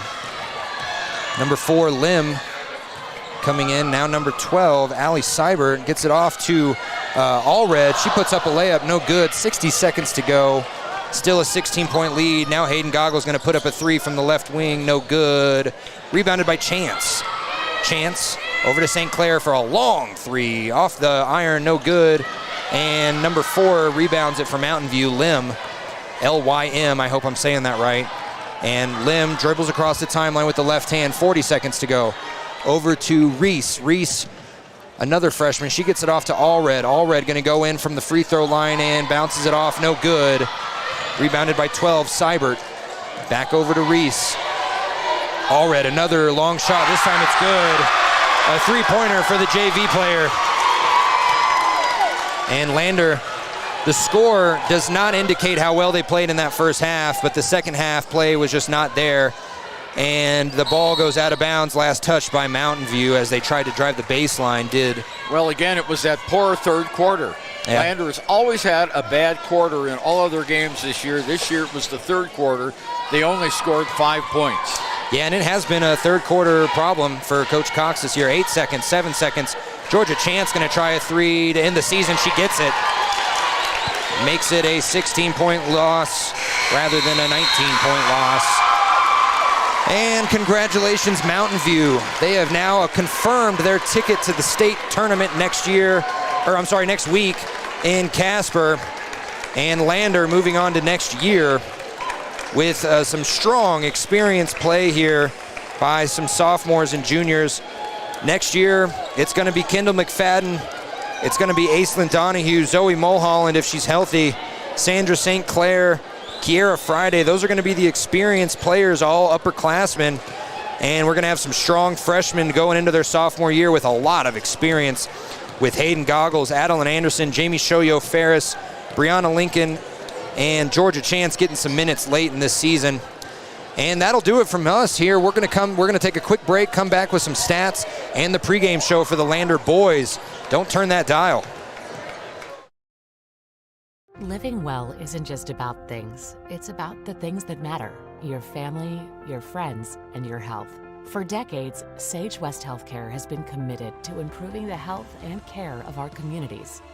Today, we're investing more in our communities, in our people, in advanced medical technologies, and in specialized facilities, so access to better care is close to you and the things that matter most. Sage West Healthcare. Be well, live well. That's why we're here. From one corner of the state to the other, over 82% of Wyomingites wear their seatbelts. And to the 18% who don't, we say, let's buckle up for life, Wyoming. Want access to local news, sports, events, and more? Download the WYO Today app. Now available on all platforms. Stream your favorite radio station, submit something to buy, sell, or trade for deals on the dial, or view contests and special coupons. Better yet, the WYO Today app is the best way to access free HD video of Fremont and Hot Springs County athletics. It's all at your fingertips. Head to your app store or visit wyotoday.com to download the WYO Today app now. The staff and board at the Fremont County Fair wish to thank everyone who attended the fair this year. Whether you enjoyed Family Day, a night event, entered a craft show, or showed your livestock, thank you for all your efforts. We'll be moving and grooving next year, so stay tuned. Welcome back. Final score was 56-40. Mountain View just ran all over Lander in that second half. We'll get some quick stats here from Ernie before we go into the pregame show, sponsored by Hampton Inn and Suites. Well, for the Mountain View Buffaloes, McKinley Covelo, the big gal underneath, had 19 points. Cammie Kennison had a bunch of baskets underneath the lane for 16 points. We had 7 points for Jada Kennison, 6 points for Charlie Porter. Sorry. Yeah, Cody Allred had 3, and Isabel Hickey had 3. 2 points for Kalia Pitts. That was the scoring for Mountain View. For the Lander Valley Tigers, Kendall McFadden ended the game with 2 points. Darian Bell had 5. Megan Winfield just short of double figures with 8 points. 4 for Lily Hamilton, 6 for Hayden Goggles, 11 for Adeline Anderson, 1 for Jamie Shoyo Ferris, and 3 for Chance. That was the scoring. Tigers only had 13 turnovers, which was a great improvement. Awesome. But that third period, they were outscored 17-5, and that was the game right there. Yeah, and sad ending for Lander. They had an up and down season. It started off with a home tournament. And that home tournament saw 2 losses, 1 win for both teams, both the boys and the girls. And after that, Lander started to go on a skid. At one point, they had 8 losses in a row, and then they won back-to-back games at home to end their season, their home court season, I should say, with senior nights. Winning both those games was a big improvement. We saw a lot of talent from the freshmen be put on display, and it was about that time that we saw Lander kind of come into their own, and we really saw the future of Lander there with not only the freshman play, but the turnovers were getting better and better and better, and it just wasn't enough today. Mountain View with the home crowd was too much to handle, and Coach Cox's first season comes to an end with a regional tournament loss. We look forward to calling the games next year. Coach Cox, a lot of experience as an assistant coach. Now she's got that head coaching experience. And next year, with a lot of freshmen turning into sophomores, this is going to be a young team heading forward. But I have hope that they will get it together on the turnovers, and Coach Cox will get it together. And it will be one of those seasons next year where we just have to kind of hold our breath and see who comes out of the woodworks and becomes the leader on that team. I would imagine it's going to be Sandra St. Clair, or maybe someone else that's a sophomore or junior this year. So we move on from our Click It or Ticket post-game show and right into our Hampton Inn and Suites pregame show. Lander needing a win just like the girls did. This time they have to face off against Powell, a very familiar opponent. They've played them 3 times this year. One was that opening home tournament I talked about where they lost in overtime. It was their second straight overtime game against Powell. Then the second game against them was at Powell during the Bighorn Basin tournament, where they beat Powell and then would eventually lose to Worland in the championship for the Bighorn Basin tournament. And then finally, a couple weeks after that, Powell would win at home again on a last-second buzzer beater by Brock Johnson. We've already mentioned, though, that if the refs had taken a second look, or if we had replay in high school basketball, it would have been a travel, and Lander would have won that game. So overall this season, Lander 1-2 against the Powell boys. They have a familiarity with them, and they know that. They talk about it every time. And Coach Stu Mullins got his team out here early doing some shootouts, and they are looking healthy, strong. Nobody on the injured list as far as I can see. Jainito Monroe Black back to his usual number 11. I guess they forgot to bring 11 in their black jerseys yesterday. So we will see what that looks like. 8 minutes to go before tip-off. We'll head to some of our sponsors, pay some bills. We'll be back with the Sutherland starting lineups as well as the Lander Journal keys to the game. Why should your new floor come from Carpet One? Because we're passionate about the spaces our neighbors call home. We're part of your community, and we're also part of the world's largest cooperative of independently owned and operated flooring stores. So you can be sure you'll get great selection and outstanding value with every installation. Whether it's carpet, hardwood, tile, or luxury vinyl, our experts take the guesswork out of choosing the right floor. We're your local Carpet One Floor and Home, the one store for your perfect floor. High Plains Power is a Touchstone Energy cooperative. What does that mean for you as a Rural Electric Association member? It all comes down to 7 principles: open membership, one voice, one vote, member benefits, independence, education, cooperation, and community. To understand how it all works, we're headed back in time. In 1879, electricity was in major cities, but rural areas were out of luck. In 1935, President FDR made it possible for companies to build power lines to unserved areas. By the time we hit 1941, some 400 electric co-ops had been organized to serve rural America, just like High Plains Power. For more information, visit highplainspower.org. Welcome back. Sean O'Brate, Ernie Over here with you. Voice of the Lander Lady Tigers and Tigers here on 93.1 KFCW and on WYO Today's ongoing coverage of Lander Athletics on our free-to-play YouTube page. And Ernie, I already mentioned while you were in the restroom that they are 1-2 against Powell this year. Should be 2-1, but one of those losses in overtime, the other loss a buzzer beater. So these two teams, they always play close. Yes, they do. And Lander and Powell have had quite the rivalry. They play every year, usually first of the season, then in the Bighorn Basin tournament, and then again to close the season out before the regional basketball tournament. Lander and Powell have always had close games. These teams know each other very well. They know their tendencies, and that's what results in the close games. Yeah, and like I mentioned, the overtime loss happened at Lander, the home tournament to open the season, and then Lander's lone win came in that Bighorn Basin tournament after a close game. Eventually got out of hand for Powell. Lander won that one, and then they went back to Powell a couple weeks later, lost on a 4-step three-pointer buzzer beater by Brock Johnson. And that leads us into our Lander Journal keys to the game. Remember, if you want to start or continue your subscription to the Lander Journal, Riverton Ranger, or Wind River News, you can go to 421 East Main Street in Riverton and do that, or you could give a call to Ranger Printers and at 307-856-2244. Ernie, what does Lander boys have to do early to get out to a lead and maybe hold that lead? Well, I tell you, they always have very aggressive man-for-man defense. If they can force a couple of turnovers and start off strong like they did against Mountain View, they'll have a good chance in this game. But the key, if Lander gets a lead, is to hold the lead. Yeah. You know, they don't have a good comeback in this season. Well, they did against Lovell. But, you know, if they can get the lead and hold it, not turn the ball over, take good season shots and keep Powell out of the lane, they should be okay. I'll add on to that. I'll say that Brendan Stauffenberg and Abe Lopez, the two leading scorers for this team, they not only have to have a good game, but they have to get everyone else to have a good game. We saw it yesterday. Parker Sixby hit 3 threes. We had a good game by Braden Lincoln defensively, as always. Caleb Bartoni needs to get off to a hot start.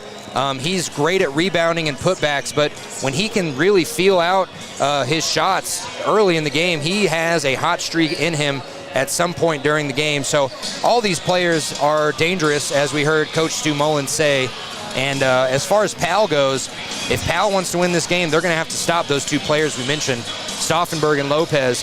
Lopez gets himself in some foul trouble pretty often, as he likes to drive the lane and be really physical going up.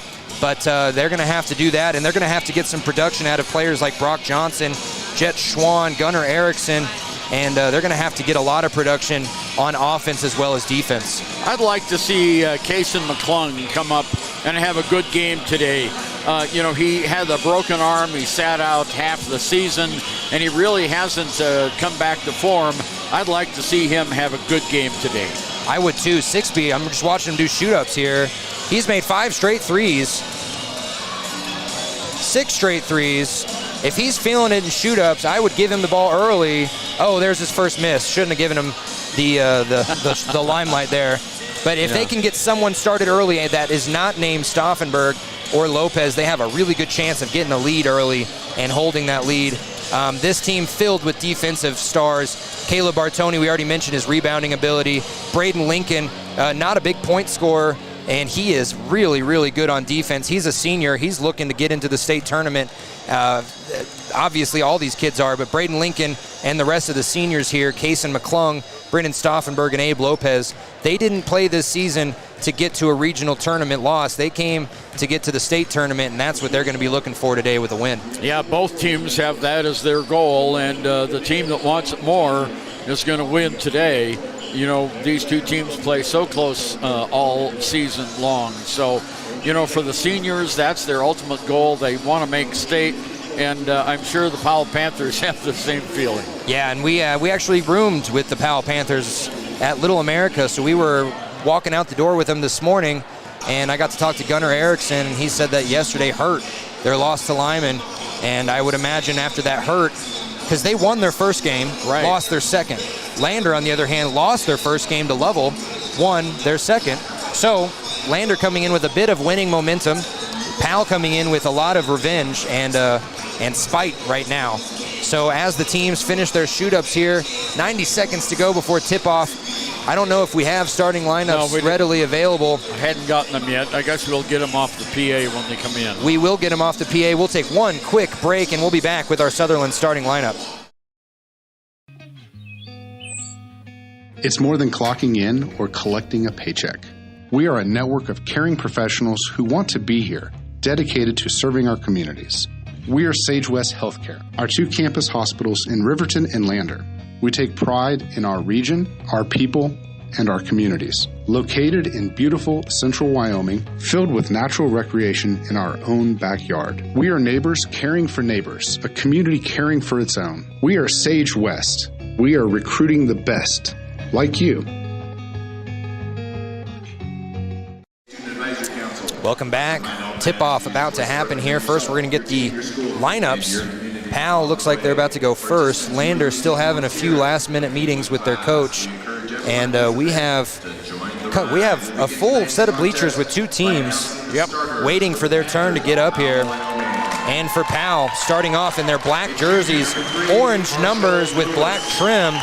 That is a clean-looking uniform.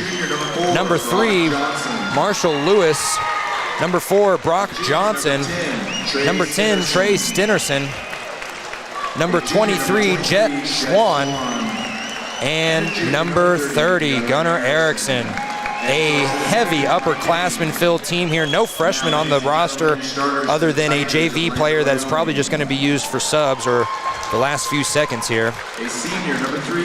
And for your Lander Tigers, number 3, senior Kason McClung.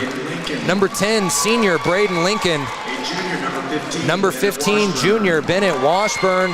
And seniors Brennan Stauffenberg and Abe Lopez. That's been their starting lineup for most of the season. Kason McClung, we've already mentioned, had a broken arm. In that time, Caleb Bartoni really filled out that role pretty well. I'm hoping for a big game by Bartoni or someone not named Stauffenberg and Lopez. Not that Stauffenberg and Lopez having a big game wouldn't be a big help, but that is something that they're going to have to work on. Well, we need a big third player come up. They do. They're going to need that because next year they're not going to have those 2 big players. They're going to have to look to some leadership somewhere else. That's going to be Bartoni and Washburn most likely. All right. Tip-off coming, and for the voice of Lander Tigers, it's Ernie Over.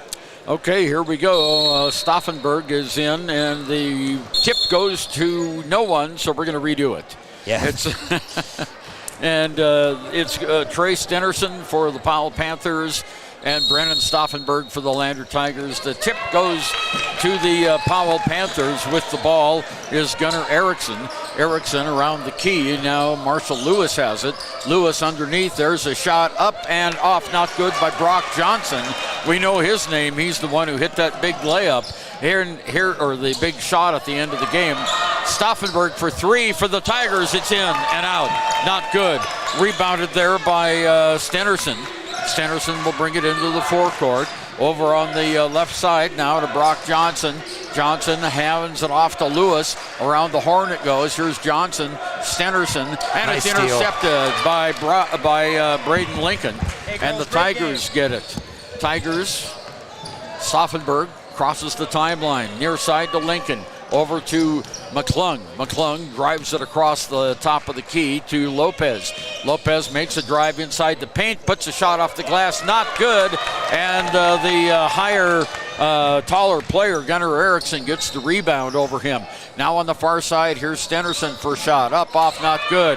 Erickson with the rebound. Put back is not good. Rebound to Washburn. Bennett Washburn in the right spot. That looked like Washburn blocked that shot. Yeah, it did.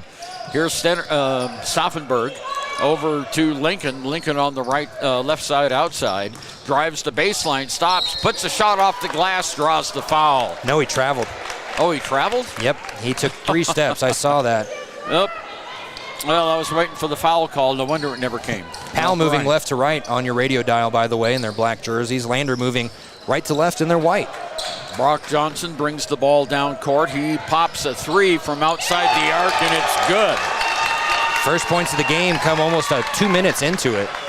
6:17 to go here. First period of play. Here's Stauffenberg, drives the lane, and he picks up a foul. He draws the foul as he goes to the lane, and it's going to be on Stenerson. First personal foul on Trey Stenerson.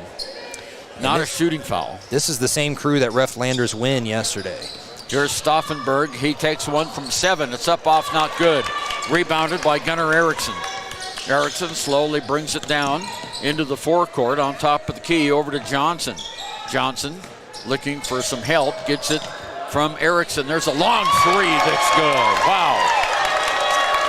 Well, 2 threes from the same place on the floor, and it's now 6-0 Powell.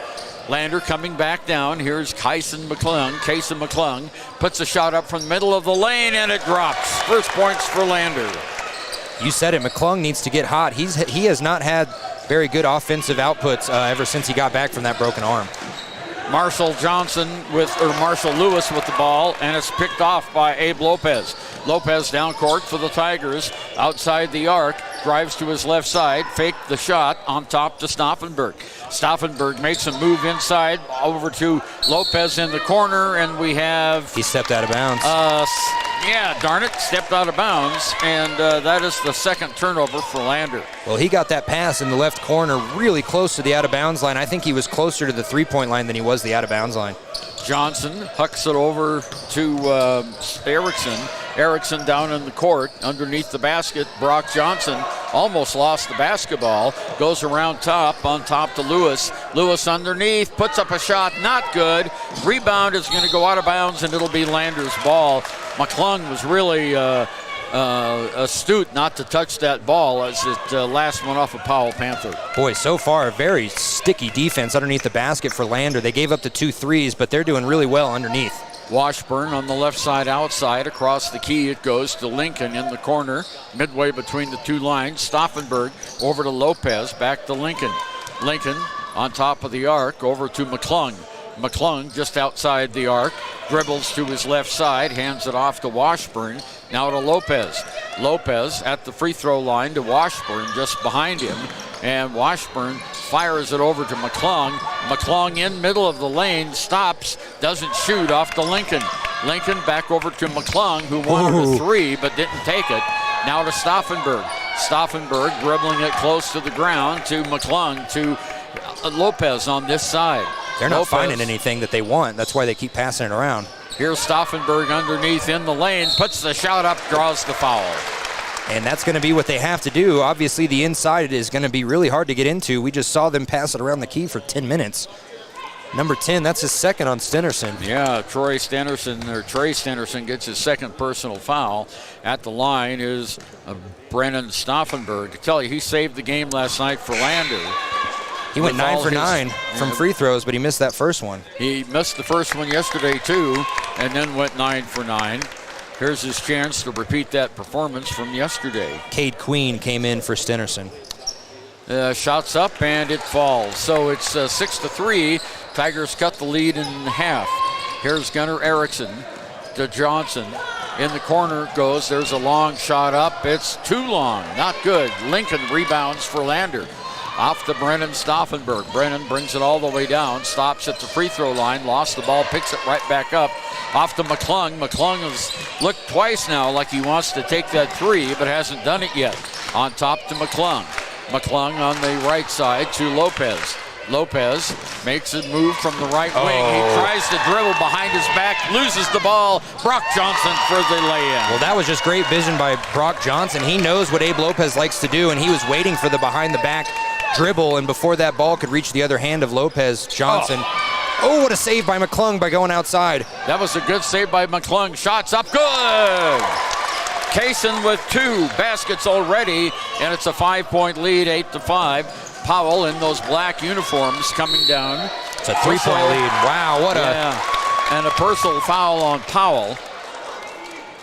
And it's going to be Marshall Lewis picks up the personal foul. Moving screen knocked Braden Lincoln to his hiney there. Jace Hyde comes into the game replacing Marshall Lewis for Powell. You got 6B, Bartoni, and Whelan coming in for Lopez and everyone other than Stauffenberg and McClung. Here's McClung over to Bartoni. Bartoni on top, now over to Stauffenberg outside the arc. Drives the lane, stops, blocked there, fires it out to McClung for 3. It's short, not good. Rebound fought for. Powell's going to win the battle. Coming down the floor with it is Cade Queen. Queen into the forecourt, pops it on top of the key to Erickson. Erickson to Johnson, back to Erickson. Back to Johnson for 3. It's good. That's his second tray of the game, and it's 11-5. Of course, we know Johnson can hit those threes. He did it to us in Powell.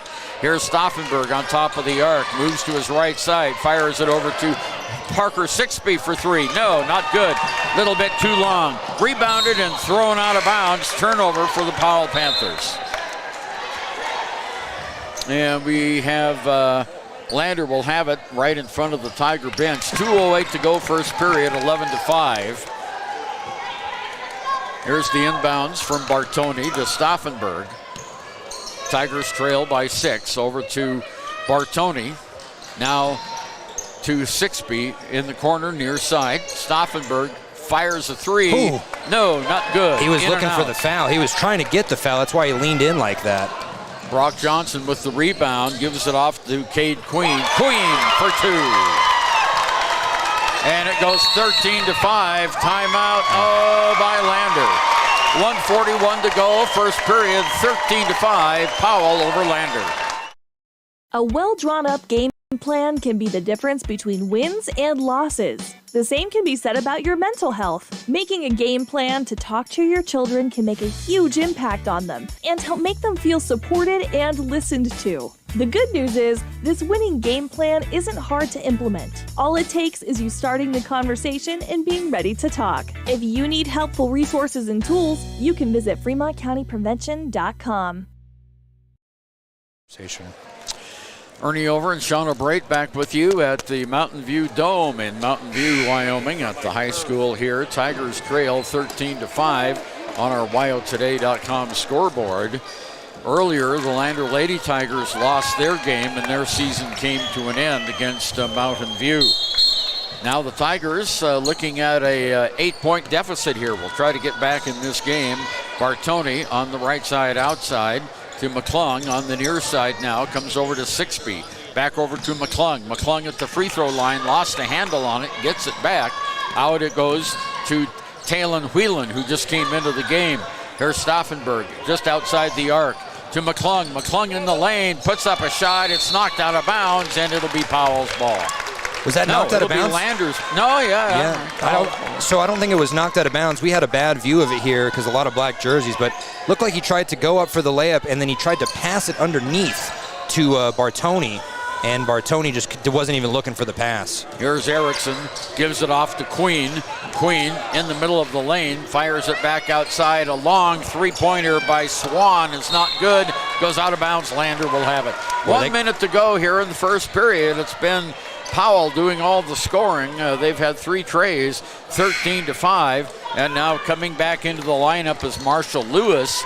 Coming out of the lineup is Gunnar Erickson. This is feeling a lot like that Thermopolis Pinedale game we called, where everyone could shoot threes for Powell, so you didn't know who to or for Pinedale. You don't know who to guard here because almost everyone on this Powell team likes to shoot threes. McClung comes out of the game. Lincoln comes in for Lander. Here's Bartoni over to Sixby across the key to Whelan to Bartoni. Bad. Bartoni does a bounce pass that's intercepted by Powell, and a foul on Braden Lincoln on the way down the court. And for Braden, that's his first. That's Lander's first team foul. Powell will have it out of bounds in front of the Lander bench. Comes into Johnson. Johnson on the left-hand side pops one from 12, not good.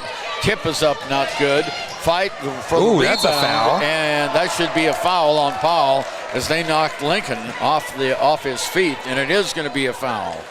They're going to call the foul on Alex Jordan, his first, and the team's fourth. Jordan had a really big game against Lander in that first matchup. He was doing whatever he wanted under the basket. Stauffenberg brings it into the forecourt to Bartoni, over to Sixby. Sixby on the left side, outside, dribbles it to his right. Now over to Whelan. Whelan with the ball to Lincoln. Lincoln at the free throw line. Back to Stauffenberg and a whistle. No whistle. I thought I heard a whistle. Someone whistled in the stands very convincingly. Here's Stauffenberg now outside. 3 seconds to go. His shot is up. No, and a foul is going to be called on Powell. So Stauffenberg's going to go to the free throw line here with 2 seconds left to go. Nope, not a shooting foul. They just called it a blocking foul on the ground. 25, Cape Queen. But they're going to get it underneath their own basket here, or underneath the basket. And now an inbound pass long to Stauffenberg looking for the foul on the three, and he didn't get it.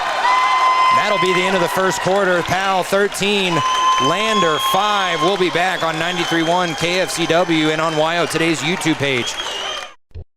During winter storms, it doesn't take long for roads to turn slick. Snowfall is often accompanied by high winds, and blowing and drifting snow can make it difficult to see the road. Speed limits are based on dry pavement conditions and good visibility.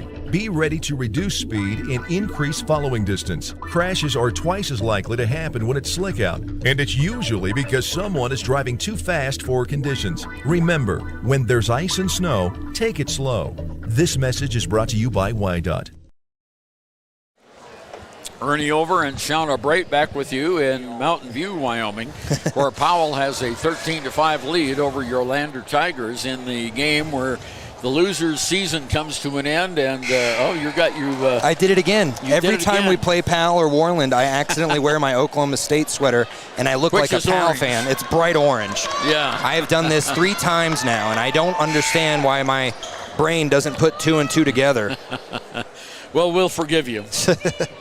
Bartoni will take it out for the Lander Tigers. They trail by 8 here at the early going. Stauffenberg brings it down off to Bartoni, now off to Sixby. Back to Stauffenberg. Underneath, the bad pass goes away. 5th turnover for Lander. Down court, there's a shot up, not good. It was knocked out of his hand. Out of bounds. Yeah. Sixby, great vision there, and realizing that he could have fouled, but instead, before he went up for the shot, knocked it out of his hands on the dribble. Gunnar Erickson, the long inbounds pass to Jace Hyde. Hyde on the far side outside to Erickson.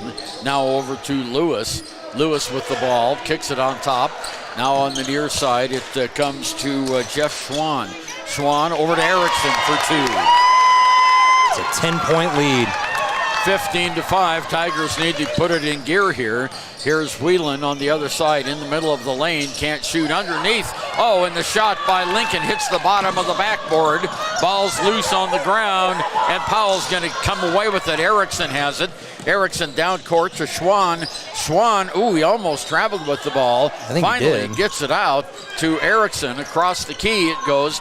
Now here is Queen. Queen has the ball knocked away by Caleb Bartoni. And boy, the hustle by Braden Lincoln, not only after the shot hit the bottom of the backboard, he went out and tried to get a steal, laid out for the ball, got landed on by Powell. He got right up and went back to defense. 7 minutes to go. There's whistle, travel by Powell, their 4th turnover. Lander in the game has 5 turnovers. And Bartoni will take it out of bounds for the Tigers. 15-5, 6 minutes, 58 seconds to go here. Second period of play, just before halftime. Here's Whelan. Whelan has it, and he is fouled. personal foul against Alex Jordan is going to be his second. No, they just called it on 12. That's Bartoni. That was a player control foul, and that was because he extended his arm as he was trying to get pressure away from him. My apologies then to Mr. Erickson. So here we go down court with the ball is Lewis. Lewis all the way underneath the basket. Scored by Alex Jordan.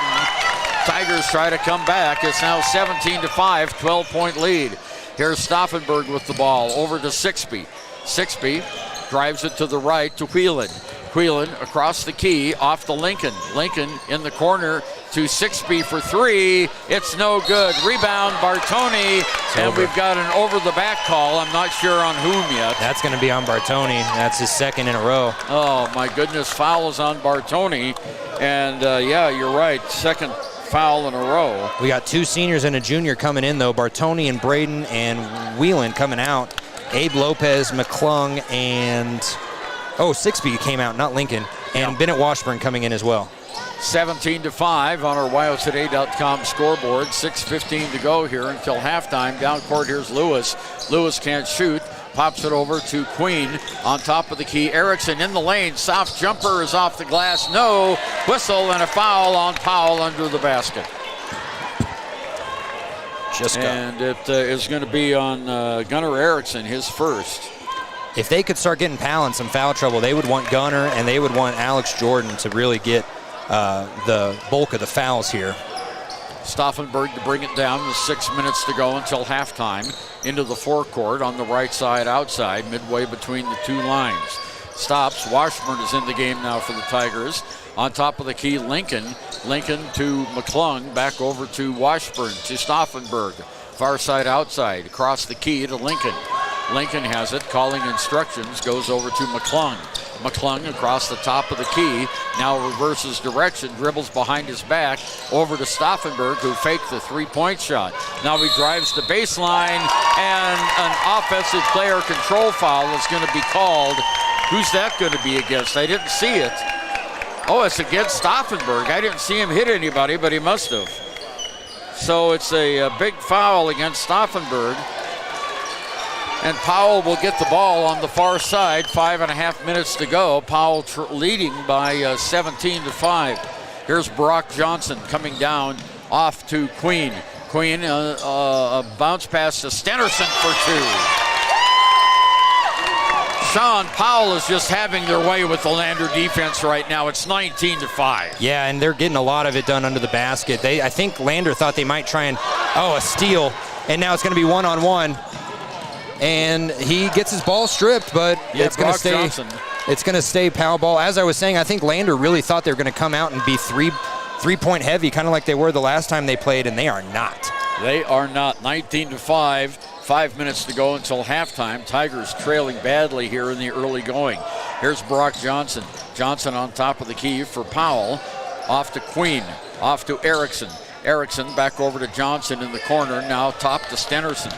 Stenerson underneath the basket to Queen. Turnaround jumper's good. And a whistle and a timeout called by Lander. It's Powell 21, Lander 5. At Teton Therapy, our people make the difference.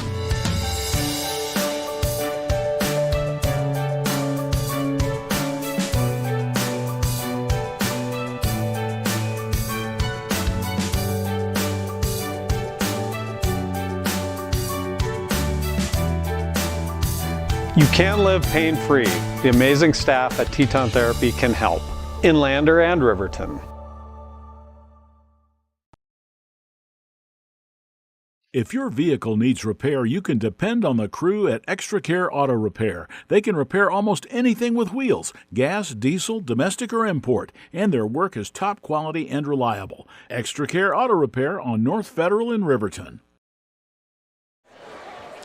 Ernie Over, Shauna Bright back with you in Mountain View, where the Tigers are having just a terrible offensive morning. 21-5, Powell with the lead. Lander hasn't scored in the last 7 minutes of the game, and it's Powell has just been pouring on. They're getting scoring from across Stenerson to Schwann to Anderson to Jordan. they're all pouring it on. Brock Johnson had 8 in that first quarter. Powell in total control here. The loser of this game, the season is over. Let's see if the Tigers can rebound. Here comes Stauffenberg on the left-hand side. Drives in the middle of the lane, lays it up, and it is not good. Rebound goes to Lewis for Powell. Powell comes down. Ooh, he almost went over and back. They could have called that. There we go, underneath the basket. Schwann could have taken the shot but didn't. Gives it off to Erickson. His shot is wide. McClung for the rebound for Tigers. Down court to Abe Lopez. He missed it. Misses the layup. Rebounded by Stennerson. Stennerson over to Lewis. Lewis far side outside in the corner to Stennerson to Erickson. Shots up, no. McClung gets the rebound for the Tigers. Fast break is stolen away by the Powell Panthers. 7th turnover by Lander. Underneath, Schwann is fouled as he goes for his shot. Yeah, it's going to be Lincoln. He just didn't want to get him. He didn't even want to have him have a shot go up, so he just started grabbing at him. Lincoln's second personal foul. I was going to say. Yeah. They're going to call it a shooting foul because he was going up. So Jet Schwann going to go to the line, the junior. Here's the free throw. Good. Lander's obviously frustrated right now. On offense, nothing's falling, and they're just losing the ball left and right. And on defense, they're just not covering the right guy. And the second shot is up, not good. Rebounded by Stauffenberg. Tigers need to get on the board here. Here's McClung off to Lincoln. Lincoln on top of the arc, drives in the baseline underneath. The ball knocked to the floor. We have a fight for it, and we have a held ball, and it'll stay with the Lander Tigers. That was one of those moments. He had nobody in between him. I don't know why he decided to bounce pass it to McClung when he was 2 feet away from him. He could have just thrown it right into his chest, and McClung would have had an easy layup right there. McClung to take it out into Stauffenberg, right, left side outside to Lincoln. Lincoln underneath. Again. There's another bounce pass and kick ball by Washburn. Yeah, kicked by a turnover, another turnover by Lander. That's their 8th turnover. And that was again due to a very low bounce pass by Braden Lincoln. Boy, I hate those bounce passes. I know you do, but both of those could have been chest passes and they would have led to 2 easy points. Here's Lewis to Johnson on top of the arc, hesitated for the 3, inside the arc now, underneath the basket to Erickson for 2. Powell cannot miss. 19-point lead, 3 minutes, 12 seconds to go. Control foul. And an offensive foul called on Abe Lopez. I tell you what, Sean, the Tigers have got to turn something around real fast or this one's going to be over. I mean, you could see the look in half of these players' faces. They don't understand why it's not going their way. I mean, these have been calls that have been going their way all day, and the bounce passes have been going their way all season for the most part, and today just nothing going their way. Here's Lewis off to Brock Johnson on top of the key at the lane. Free throw line. Shot is not good. Rebound comes to Bartoni. Bartoni off to Stauffenberg. Stauffenberg in the lane. Whistle and a blocking foul finally against Powell. And it's going to go against Jet Schwann. And that'll be his first foul. And Stauffenberg will go to the line. He's 1 for 2 in the game. Has 1 point. Tigers haven't scored since the first quarter, and we've got 3 minutes left of the second quarter. Shots up. Oh, it's not good. Rebound goes on the ground, goes to Powell. Coming away with the basketball is Cade Queen. Queen over to Erickson on the far side outside. Erickson at the lane, off to Johnson. Johnson drives, puts up a floater, it's good. Nothing but net, man. They can't miss. 10 points for Brock Johnson, 26-5. I don't know what's happened to the Tigers, but they're in shock right now. Here's Bartoni. Bartoni, whistle, traveled. Oh my gosh. Bartoni yelled at the ref, said, I didn't move my feet. He's lucky he didn't get a tech. 9 turnovers by the Tigers. And Powell will have it out with Erickson. And he didn't move his feet. He's completely correct. He put both feet down and he was turning, looking for a pass. None of his feet slid. I was watching him. He's right in front of us. Stu Mullins has got a disbelief look on his face. Here we go. Brock Johnson all the way down. Put a shot off the glass. Not good. Rebounded. Shots up. Not good by Schwann. And he knocks it off of McClung and out of bounds. Bartoni tried to save it, but just couldn't. Not McClung, Bartoni, I'm sorry. No, you're good. Bartoni saw it bounce off him, and he still had a chance to get it, and he just fell. Here's the inbounds pass. Nice Ball steal. Stolen away by Parker Sixby. Lays it up and in. Parker Sixby gets the first points. Now he's limping. What happened, man? Yeah, he's okay. He's still very tender. Must have been when he landed. He had a side issue yesterday. Yeah, he did have a rib issue yesterday. Here's the inbounds pass. Tigers putting on half-court pressure. 26-7, 19-point lead. Whistle, and a foul's going to be called on 23 Powell. On 23 Powell. Well, make the call here. 23. So either way, Jet it was going to be Swan. 20. Nope, it was on Brennan Stauffenberg. It was two 23s that bum rushed into each other. So Stauffenberg gets his second foul, and it sends Powell to the line where they make their first free throw off a lucky bounce. Both teams have 7, which means 1-and-1s for the rest of this minute and 56 seconds. It's a 20-point lead. Jet Schwann's second free throw up, and nothing but net. Back to Ernie. I tell you, Powell can't miss anything. They're charmed already, and Lander just is not having a very good start to the game, obviously. Here's the outside. Parker Sixby has it to Stauffenberg. Stauffenberg on top now to Bartoni. On the near side goes to Whelan. Back over to Stauffenberg, far side outside. Underneath it goes, he throws it away. 10th turnover by the Tigers. Powell comes down with Erickson. Erickson to Brock Johnson. Johnson drives the lane, shots up, no, not good. Stauffenberg with the rebound, gives it over to Sixby. Long passes out of bounds. 11th turnover by the Tigers, unbelievable. And what are they talking about? Oh, they're giving the ball to Lander. Well, that's a surprise. 1:21 to go. Stauffenberg coming out of the game. McClung coming into the game. Now returning is Alex Jordan for Powell, and coming out is Jet Schwann.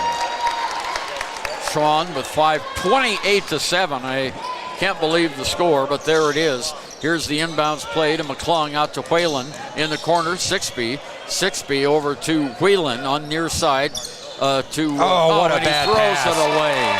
Parker Sixby was moving inside. Bartoni thought he was going to move back outside and just threw it right into the legs of some old couple right there on the sideline. 12th turnover by the Lander Tigers, a minute 8 seconds to go.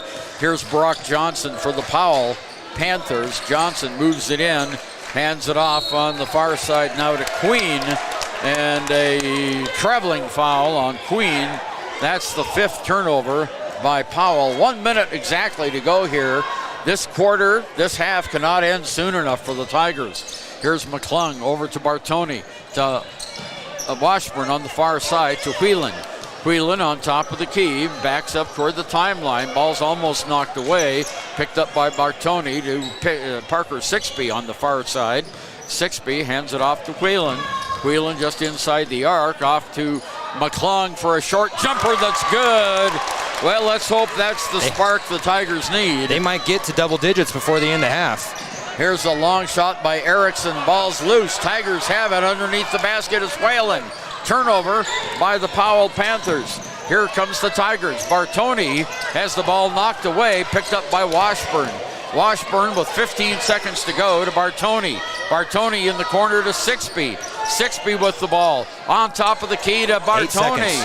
Just to Whalen. Whalen over to McClung. McClung better shoots. The clock's going to run out on the Tigers, and there it goes. The clock ran out. Terrible time management by the Tigers as the period ends and they didn't get a shot off. Coach isn't even waiting for his team. He's heading to the locker room. He's not even going the same way as his team. 28-9. The Tigers trail. Just a terrible, terrible first 2 periods by Lander. Only 5 points in the first, 4 points in the second. Meanwhile, the Powell Panthers put up 15 points in the second period, 13 points in the first. It's Powell 28, Lander 9. Why should you choose Lander Medical Clinic or Western Family Care for your health care? In addition to 4 locations in Fremont County, they also provide telehealth. Telehealth can be your go-to answer when you're out of town, on the road, or just can't get to urgent care. All you need is a good internet connection. To schedule a telehealth appointment, call 332-2941 today.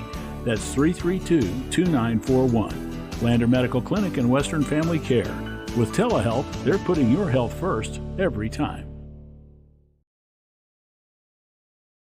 We believe that everyone deserves a second chance, including us. Hi, I'm Brian Robacher, CEO of Atlantic City Federal Credit Union. And if we said no to you in the past, I'm asking you for a second chance too. In the midst of everything happening, we are committed now more than ever to second chances and when it comes to your finances. An auto loan for your new car, business loans, home loans, and more. Give Atlantic City Federal Credit Union a second chance to give you a second chance. We've been helping our community thrive since 1964, and now it's your turn. Visit AtlanticCity.coop to apply today. Atlantic City Federal Credit Union, federally insured by the NCUA. Want access to local news, sports, events, and more? Download the WYO Today app. Now available on all platforms.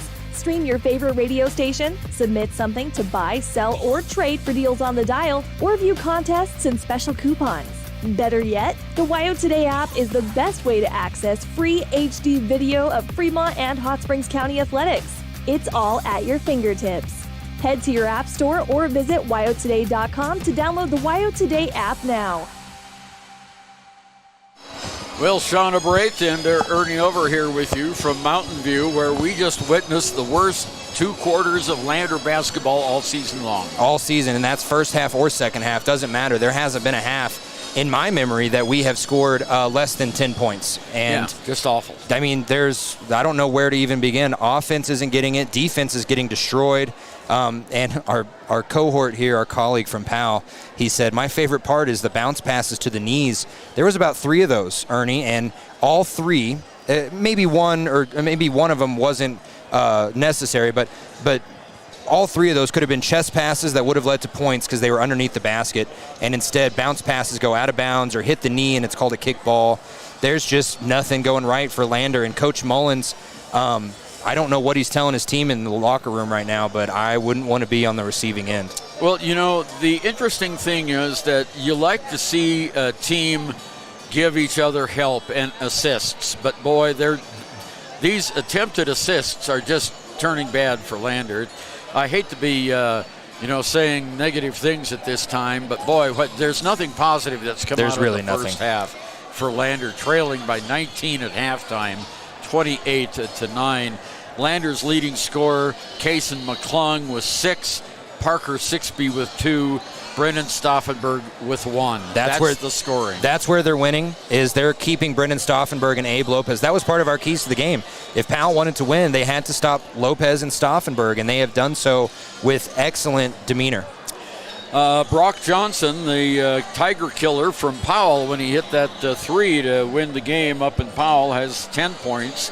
He has 2 trays in the game, 2 field goals, 10 points. 7 points by Gunnar Erickson. He's got a tray and 2 field goals. 5 points in the game by Jet Schwan, 3 for 4 from the line and a field goal. 2 points by Trey Stenerson on a field goal. 2 points by Cade Queen on a field goal. 2 points by Alex Jordan on a field goal. The Tigers, if they come back and win this game, they can earn a trip to the state tournament. Right now, it doesn't look very hopeful for the Tigers. No, it doesn't. 19-point deficit at halftime, and it's against a team that knows them so well. If this was against a team that they maybe only play once a season or something like that, it'd be a different story. But this Powell team knows Lander like the back of their hand, and you would think Lander knows Powell like the back of their hand. But right now, boy, they are playing like they've never even seen a team like this. And you know, it ran through my mind as I saw Lander just getting manhandled underneath the paint. Other than maybe Brennan, all these Lander boys need to hit the weight room. If you look at Powell, they look like they've been pumping iron for days, weeks straight. And Lander, not calling them skinny or lanky or anything, but they just don't compare to the size of this Powell team. If they have the same height, boy, this Powell team looks like they're 30 pounds heavier, all muscle. And that's why they're getting dominated under the paint. They're getting their stomachs bumped into by Powell, and they're just going 2-3 feet backwards. it's not looking good right now. 19-point deficit. We're about 4.5 minutes away from the third quarter tip-off. We'll be back after a word from our sponsors. Got to pay some bills. This could be one of the last halftimes that Lander has, so we will be back with this third quarter. High Plains Power is a Touchstone Energy cooperative. What does that mean for you as a Rural Electric Association member? It all comes down to 7 principles: open membership, one voice, one vote, member benefits, independence, education, cooperation, and community. To understand how it all works, we're headed back in time. In 1879, electricity was in major cities, but rural areas were out of luck. In 1935, President FDR made it possible for companies to build power lines to unserved areas. By the time we hit 1941, some 400 electric co-ops had been organized to serve rural America, just like High Plains Power. For more information, visit highplainspower.org.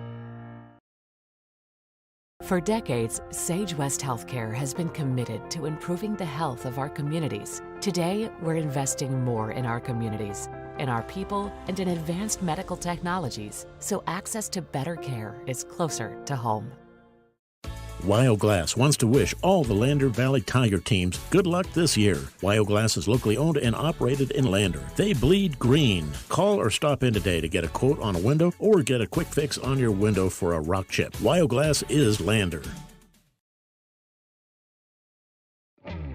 A proud sponsor of this broadcast is Bailey Enterprises. For over 50 years, Bailey has become the name you can trust.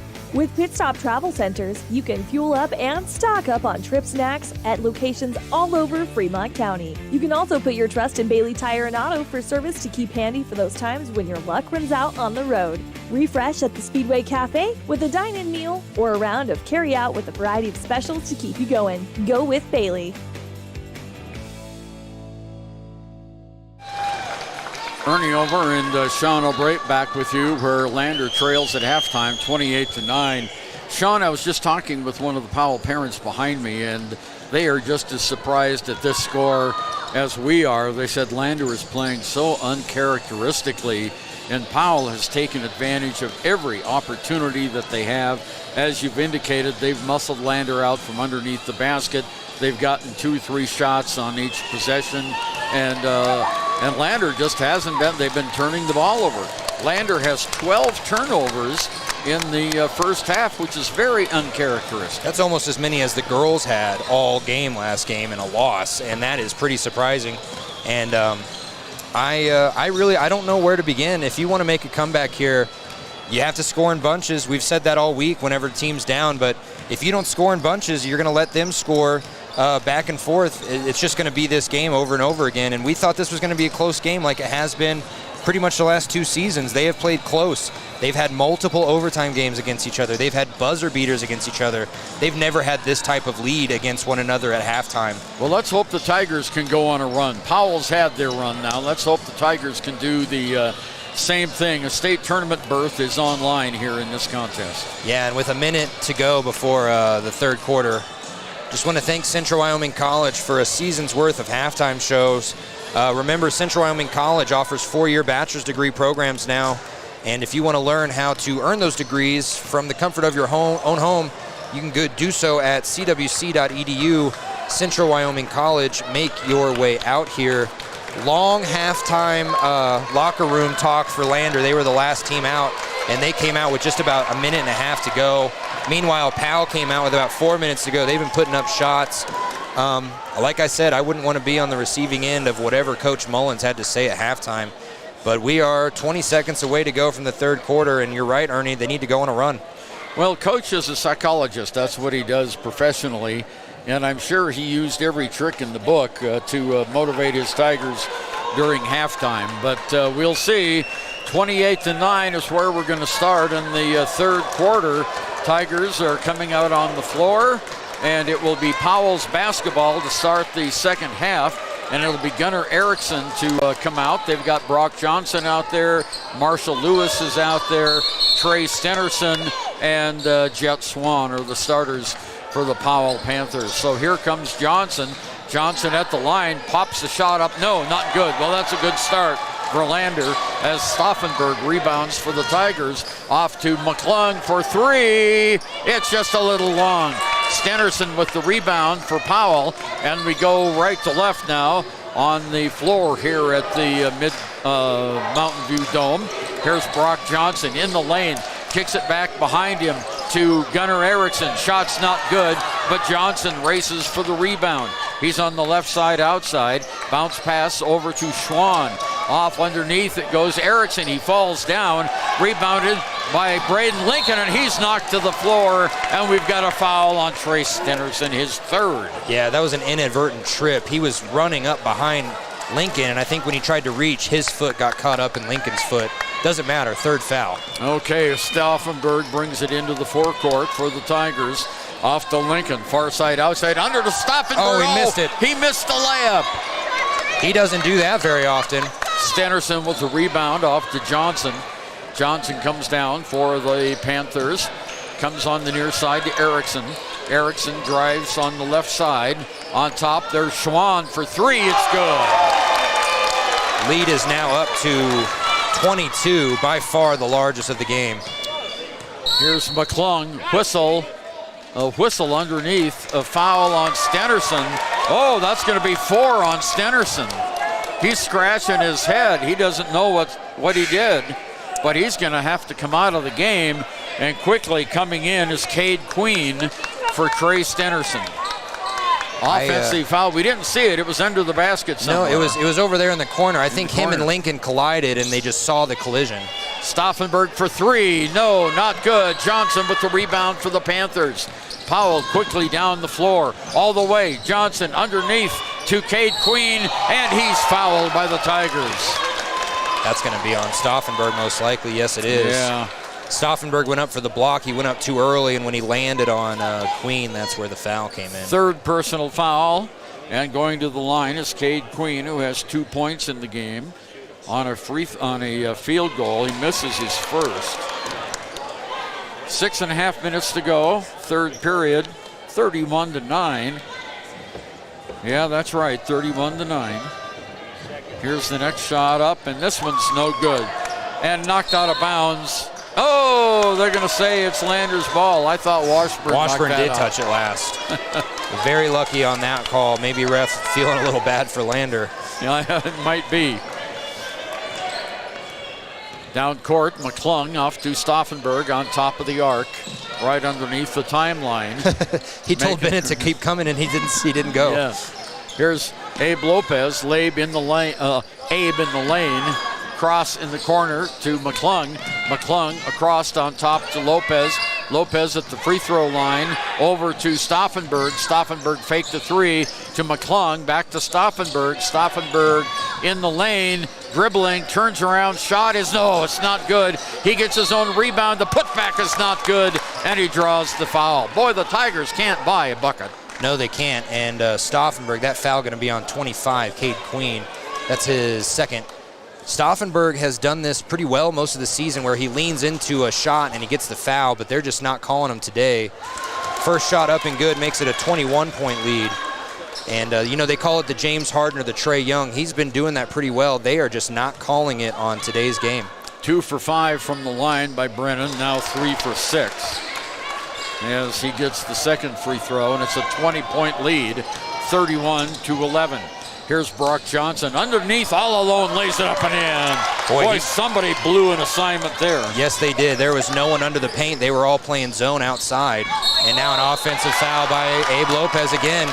He does that 2-3 times a game. He'll lean that shoulder in on a drive, and they're going to call that every time. 24, that's his second.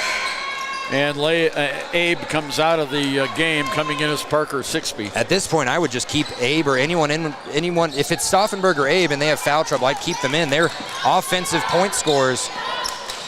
5:33 to go. Here's Johnson, traveled, no call. Rebounded by Washburn. His shot was not good. Off to Lincoln.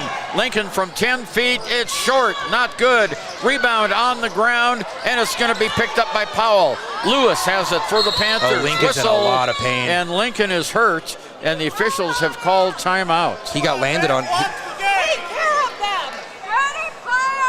I think he broke. I think his arm might be broken. Oh, no. Well, let's not speculate. Yeah. Coach Mullins was out there and called for the trainer immediately, and so is Lincoln's family is out there. His mom is out there. Well, he got landed on by 2 players as he dove for the ball, and his right arm was pinned underneath him.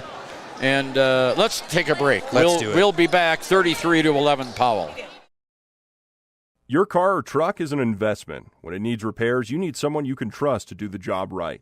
Take it to Gunner's Automotive. They repair all makes and models of cars and trucks, from oil changes to brakes, tires, and more. Gunner's Automotive, 856-2288. At some point, everyone is a pedestrian. When you're driving, yield to pedestrians. Wear light clothing. Walk on a pathway instead of the road. Look out for pedestrians. Avoid distractions like your phone. Look out for pedestrians, they're everywhere. We are the Wyoming Indian Lady Chiefs. We need you in our stand. Natural Health Solutions offers treatments for a variety of conditions, along with nutritional counseling, chiropractic, acupuncture, and more. Treatment plans designed individually to optimize your health. Call for an appointment, 856-8181 today. When you purchase your car, do you know if you got the best payment possible? The answer is probably no. Oftentimes, your loan is packed with additional charges that can drive your monthly payment higher than it should be, costing you thousands of dollars more for your car. Hi, this is Patty, and here is your second chance to get the payment you deserve. Visit Atlantic City Federal Credit Union today for a courtesy loan review. We've helped our members save money by refinancing their vehicle with us. Now it's your turn. Open your eyes to a credit union. Atlantic City Federal Credit Union. Ernie over Sean O'Brien after the timeout. Appeared that Lincoln has an arm injury. We're not sure what it is. Hopefully we'll get caught up on that. He was in a lot of pain and had to leave the game. Gunnar Erickson scores from the lane, 35-11. 24-point lead. 5 minutes to go here, third period of play. Kind of a bummer. There's McClung. His shot is blocked, and a foul is going to be called on the block. And it's going to go against Brock Johnson, his first. Hell of a block. Yeah, it was. But he got him with the body.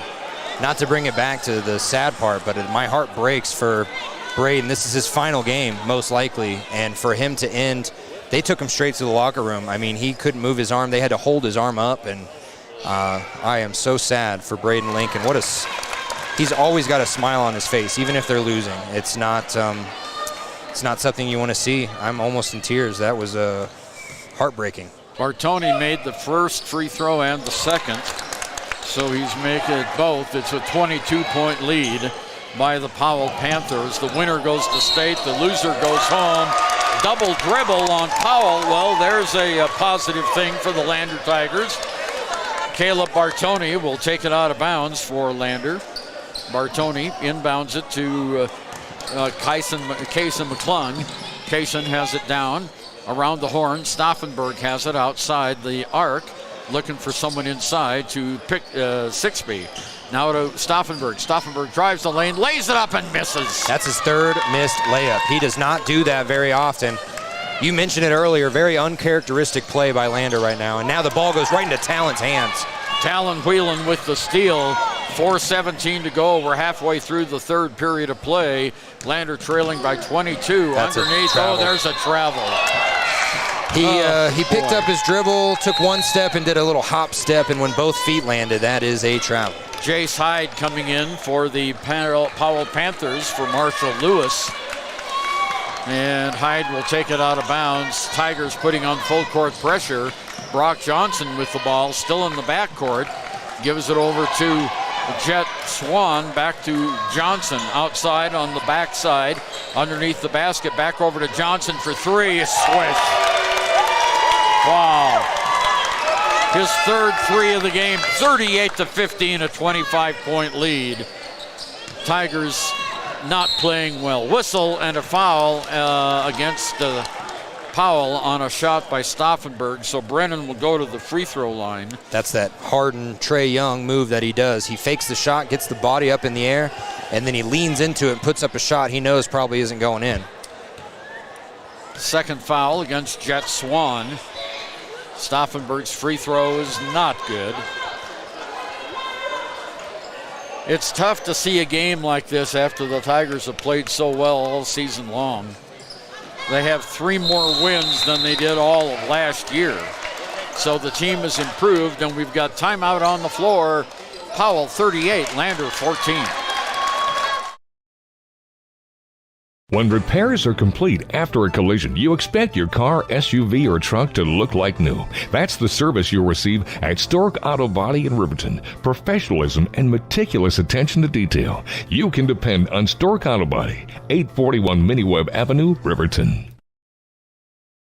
From the field to the court to the pool and beyond, Fremont County athletes give their blood, sweat, and tears for their teammates and community. Why compromise that with alcohol or marijuana? Help your athlete make the most of their playing time by avoiding the dangers and impact that substance use can have on their performance and future. For more resources and information, visit FremontCountyPrevention.com. Ernie Over, Sean O'Brate back. Kind of a subdued atmosphere here after that injury to Braden Lincoln. We don't know what happened to him, but it was an arm injury of some kind. They had to hold his arm as he was leaving the floor, and they took him back to the locker room. The trainers from Mountain View were there to assist. So now 3:43 to go. Third period of play, unbelievably, 38-14 Powell. And the Panthers have the ball in the backcourt. They have not scored more than 5 points in any quarter so far. I know, that's the worst performance by Lander all season long. Down court, underneath the basket, shots up and a foul on McClung as Alex Jordan went up for a free throw. Is that going to be on McClung or Bartoni? It's going to be on McClung. It's going to be on McClung. Kaysen gets his first personal foul. He's the leading scorer with 6 points for the Lander Tigers. Shot is up, not good. So Jordan misses the free throw. He'll get one more. He only has 2 points in the game so far. Jordan eyes the hoop, or toes the line, I'm sorry. Shots up, no, short, not good. Rebound by McClung. Kaysen comes down, dribbles behind his back, across over to Stauffenberg, corner Sixby. Sixby wheels, does a 360, can't shoot. Whalen for 3 is an air ball. It's just going from bad to worse, Sean. When it rains, it pours, and they are literally adding insult to injury right now. Yeah, they're down 24 points, 3:18 to go in this third quarter, and you can kind of see it on the bench. I mean, heads are down. They're not even watching their teammates. There's Brock Johnson down court, underneath, well, a turnover. And that's the first time I've seen Powell's coach visibly upset. He's had such a good game to watch so far.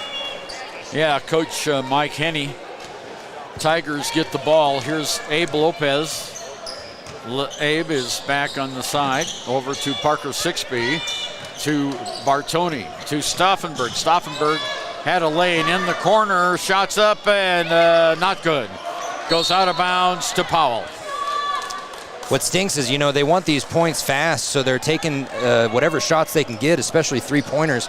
When they don't fall, they're not rebounding. So they're just quickly going back up and down, and then they have to play defense for 10 solid seconds. Ball knocked out of bounds by Powell on the drive down the floor. It'll be Lander's ball in the backcourt. 2:48 to go, 38-14. 24-point lead by the Panthers as they jumped on the Tigers early, and the Tigers have not been able to respond. Here's Lopez in the lane. Off-center shot is good. Maybe you should try that again. He didn't have his feet on the floor. It's 38-16. Down court, here the Panthers are. With the ball, Schwann over to Johnson for 3. His 4th 3 of the game, and it's 41-16. 25-point lead. Abe Lopez at the free throw line. Shots up. They're not even trying to get rebounds. Not gone. Tigers just flat-footed on the rebound. Here is Schwann. Schwann off to Johnson. Shots off, not good. Rebound to Johnson, and the rebound goes to Lander. Whalen with the ball. Long pass down court underneath to Bartoni. Over to Sixby to Lopez for three. It's good. Well, they need 1, 2, 3, 4, 5. They need 7 more of those to get back in this game. And there's a steal by Stauffenberg. Underneath, shots up, tipped by Martoni. Is good. He rebounded the ball in the air and finger-tipped it back up. And it's only a 20-point game now. Lander fans acting like they're back in it, but they got a long way to go. We'll take this timeout with them. 1:26 to go in this third quarter. 41-21 Powell. At some point, everyone is a pedestrian. When you're driving, yield to pedestrians. Wear light clothing. Walk on a pathway instead of the road. Look out for pedestrians. Avoid distractions like your phone. Look out for pedestrians, they're everywhere. We are the Wyoming Indian Lady Chiefs. We need you in our stand. Ernie Overshawn Bright back with you at the Mountain View High School Dome, one of the prettiest places to play basketball in the state of Wyoming, and also one of the smallest. They have 6 different sets of temporary bleachers erected here at the end of the court. They have chairs lined up along the edge to try to accommodate fans who are coming in for this tournament.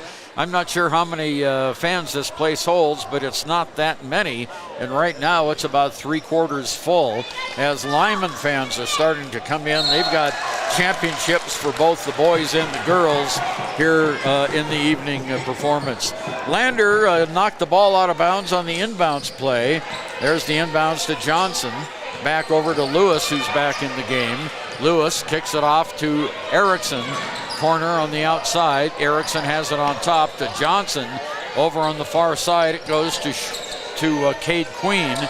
On top, now to Brock Johnson.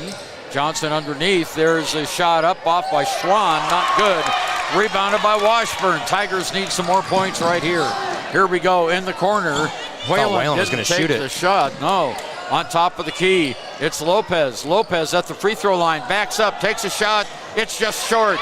Rebounded is going to go to Powell. Powell's higher team got that and a foul on Lopez on the way down the court. And that's 3 on Abe. Not saying that it wasn't a foul, but that might not be considered, that might not be called very often. That was just a little hip check that the Powell player ran into Abe more than anything. Well, Lander hasn't gotten the break in the game so far. Why now? Here we go. Around the corner, Erickson tries a 3. It's not good. Rebounded by Washburn. Bennett doing a good job on the board so far. And the outlet pass comes to Stauffenberg with 25 seconds to go.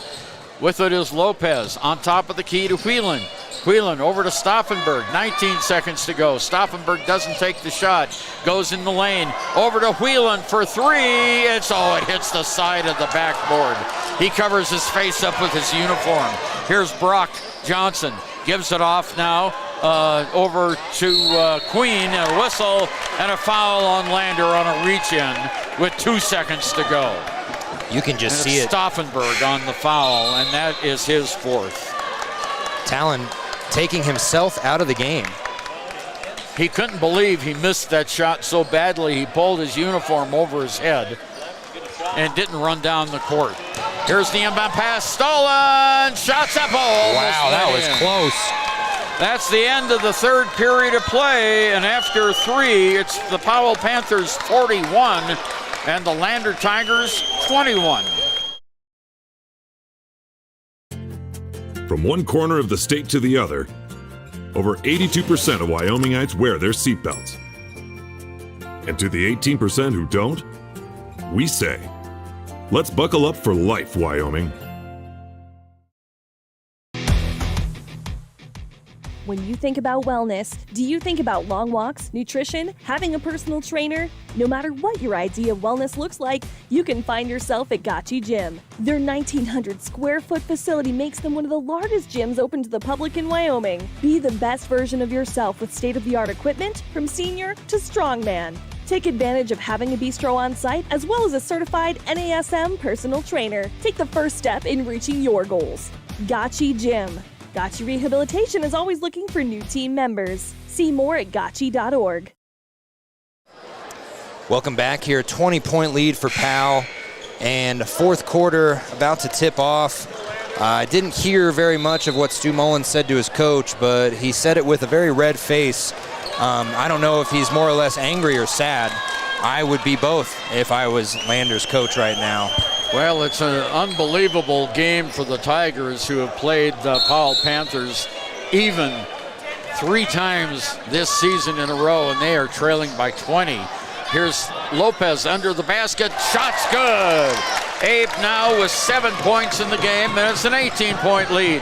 Tigers are putting on the pressure, and we have a whistle, and a foul is going to be called on Lander. It's going to be Lopez. He directly, when he was reaching in for the steal, put his shoulder or hip, I couldn't really tell, right into the side of number 23, Jet Schwann's head. That's number 4 on Lopez. Here's the inbounds pass.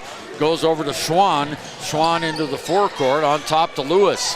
Lewis back over on the far side to Erickson. Erickson with the ball, drives it in toward the lane. A soft floater is not good. Rebounded by Johnson. His shot's not good. Washburn gets the rebound, and then Johnson takes it away and scores his 20th point of the game.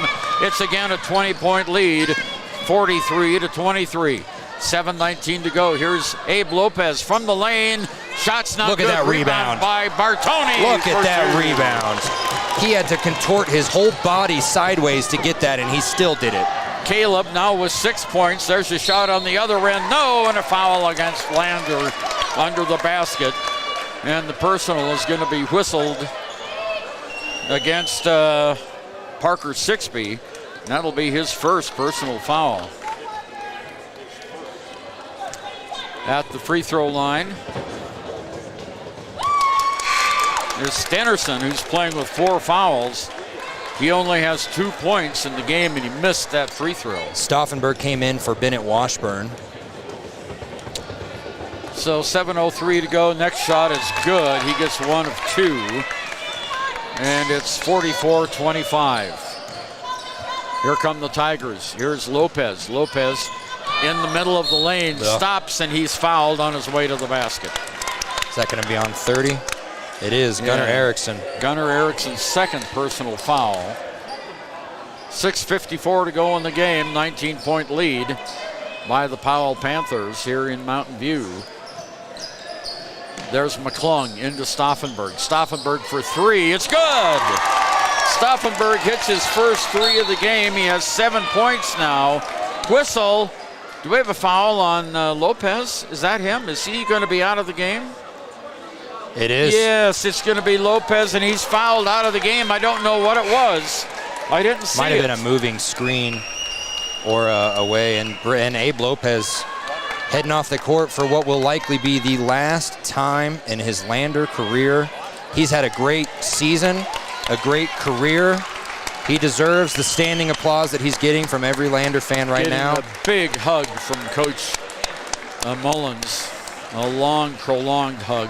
Abe Lopez is, they say men aren't supposed to be very emotional, but Lopez, he wears his heart on his sleeve.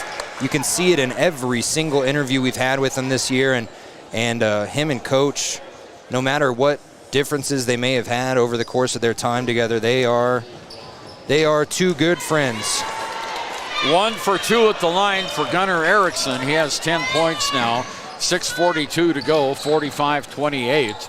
Tigers with the ball. Bartoni on the left side to Stauffenberg. Drives in the lane, loses the basketball, and a foul is going to be called on the Panthers. And it's going to go on. No, wait. Yeah, Jet Schwann. Which 23? Jet Schwann? Yeah, Yep. Isn't it hard when 2 23s run into each other and they call a foul? Yeah. So Stauffenberg at the line. He has 7 points in the game, now 8. At one point, Powell was up 24 points. If he makes this free throw, it'll get down to 15. 6:31 to go. Nothing's impossible, but my goodness, the way that Lander's played up until this point would make you believe it's not going to happen. 2 for 2 at the line. It's 45-30, 15-point lead. Powell brings it down. There's Jet Schwann to Stenerson, and he is fouled. Sixby went for the block, and great pump fake there by Trey Stenerson after the full court press was broken. Parker did whatever he could. They're going to take these fouls, by the way. They have a better chance of coming back if the clock continues to stop. The only problem, Powell's been making these free throws. Trey Stenderson is 1 for 2 at the line.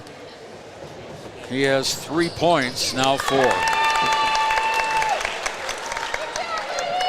6:22 to go in the game, 46-30.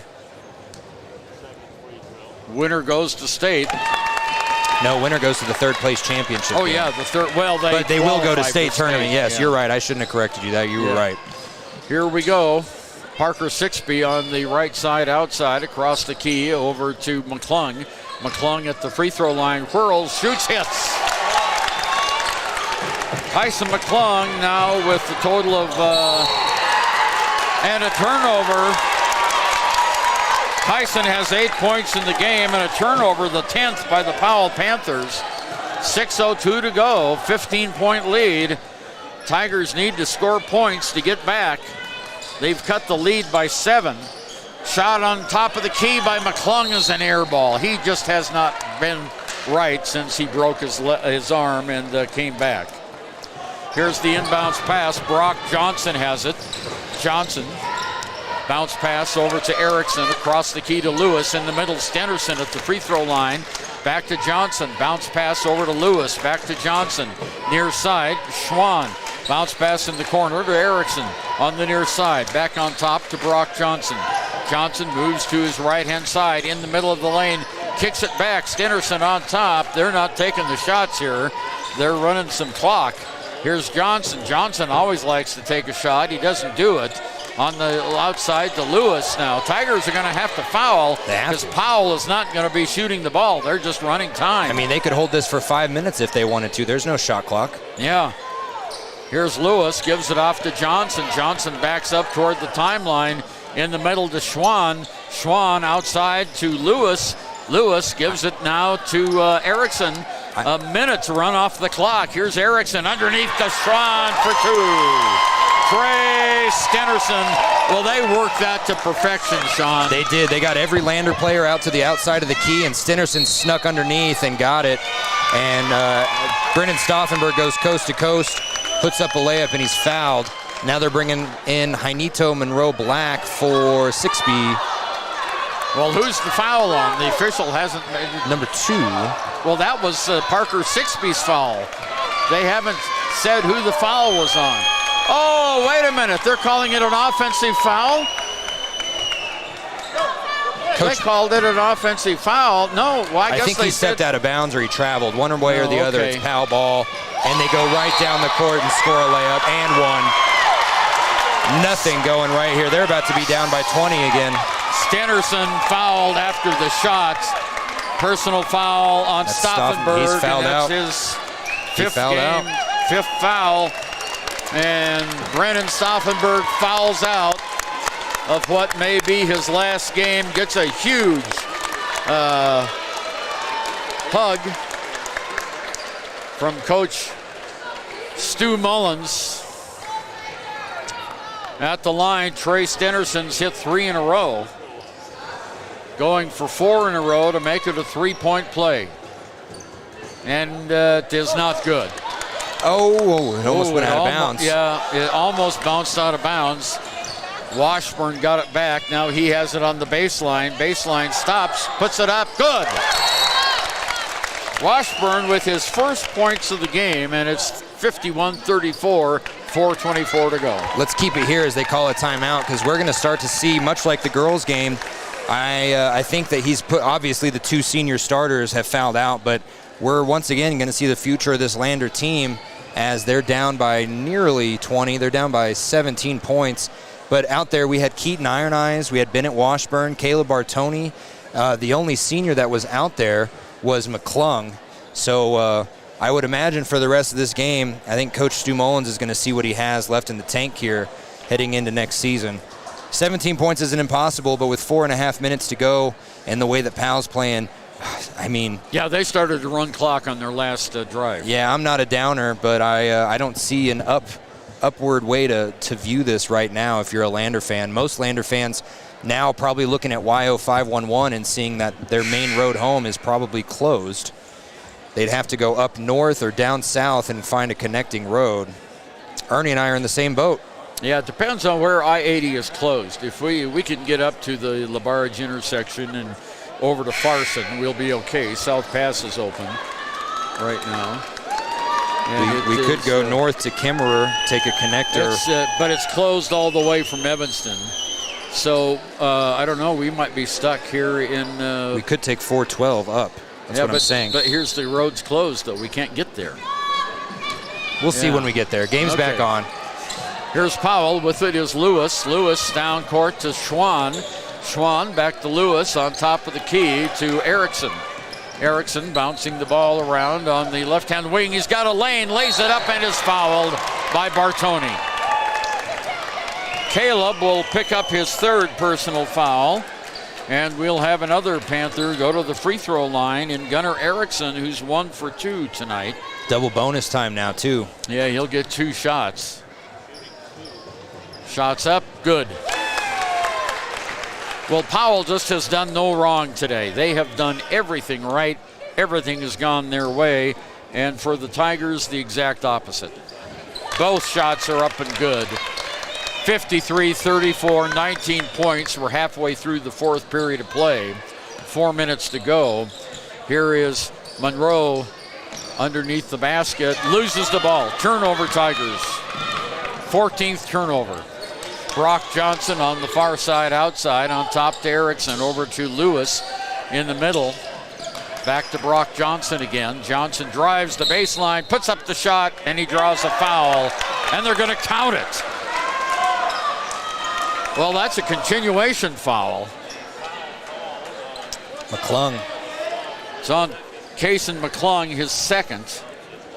I'm really at a loss for words. I don't think anyone, even if the game was reversed and Lander was up this high, I don't know if anybody was expecting this game to even be to be outside of 10-point leads, and right now it's a 22-point lead for Powell. 3.5 minutes to go. I don't know how that could have been a continuation foul. It happened way on the floor before he went up. Here's a shot by McClung. It's not good. Ron Johnson with the rebound. Well, doggone it, Sean, it's been a pretty good season. I've enjoyed traveling with you around the state this year. It has been fun. I can't wait to do it again. Just wish we were going to Casper for the state tournament, but I also wish that. Doesn't appear to be it's in the cards. The Lady Tigers lost earlier this season. 3 minutes to go in the game now. Powell just sent it around. There's Erickson. 2 more. Yeah, and I have yet to actually travel to Casper outside of or for work, so I was actually looking forward to staying in Casper, but we will be at home next week, and for me, I don't know if Ernie wants to go with, as we have a scrum in the backcourt for the ball, and a held ball. I was going to say a foul, but well, I'm surprised it wasn't a foul. Yeah, me neither. And it'll go to Powell, of course. But as I was saying, after this, I don't know if Ernie wants to join me, but I look forward to calling Lander soccer for my 2nd season here, as the girls, they got so close to winning back-to-back championships. They were runner-ups last year, and the boys, well, with their new head coach, both teams have a new head coach, Lander soccer teams. The boys, they're going to have a kind of a rebuilding year, but they have a strong core of players, and soccer is now the move for Lander soccer, and of course Lander Lobos baseball. You can catch Lander Lobos baseball on 93.1 as well as Lander soccer, home of all Lander athletics. And Lander Lobos coming off a state championship win. They lost a lot of starters, a lot of key players for them, but they still have a good group of guys as well. Same coaching staff as Powell misses their first free throw here. And the Lobos going to be the hope for Lander to bring a state tournament, state championship home, as well as soccer, as Powell's starting 5 comes off the court, getting a standing ovation as they just punch their ticket, most likely to state, with Deuces Wild on the scoreboard here. 2:22 to go. It's a 25-point game once again. Landers, okay. Peyton Bell in. Yeah, Peyton Bell is in on the far side. Bell drives the baseline, kicks it out to Monroe. Monroe with the ball to Peyton Bell on top of the key to McClung. His shot's good. Well, Kyson finally hits one from outside. He has 10 points in the game. 59-36 with 2 minutes to go. Underneath the basket, shots up and another foul. This one's going to go against Monroe Black, Jainito. And at the free throw line is Jace Hyde. He hasn't scored in the game. He hasn't played very many minutes in the game. No, he hasn't. Shots up, go, no good. So he'll get another one. Minute 55 to go. What a disappointing day for the Tigers. Disappointing day for all Lander. I mean, this is not the Lander girls. They played good in that first half, but that second half, not the way you wanted it to go. And Lander just never got. It feels like Lander bus never even got here. I mean. Well, here's McClung in the middle, in the corner, goes to Keaton Iron Eyes. On top to Peyton Bell, minute 30 to go. On the corner, Iron Eyes has it. Iron Eyes in the lane, fires it out. 3-point shot by Monroe Black, not good. It'll go to Powell out of bounds. 90 seconds to go here, and Stu Mullins wants to call a timeout and prolong this loss. We'll take it with him, I guess. 90 seconds to go, 59-36. We'll be back with hopefully the last minute and a half here of Lander basketball. You need an oil change, but you don't have a lot of time. Expressway Lubes on South Federal in Riverton and Highway 789 in Lander provide a fast, professional lube oil and filter change. Expressway Lubes, locally owned and proud to support our local student athletes.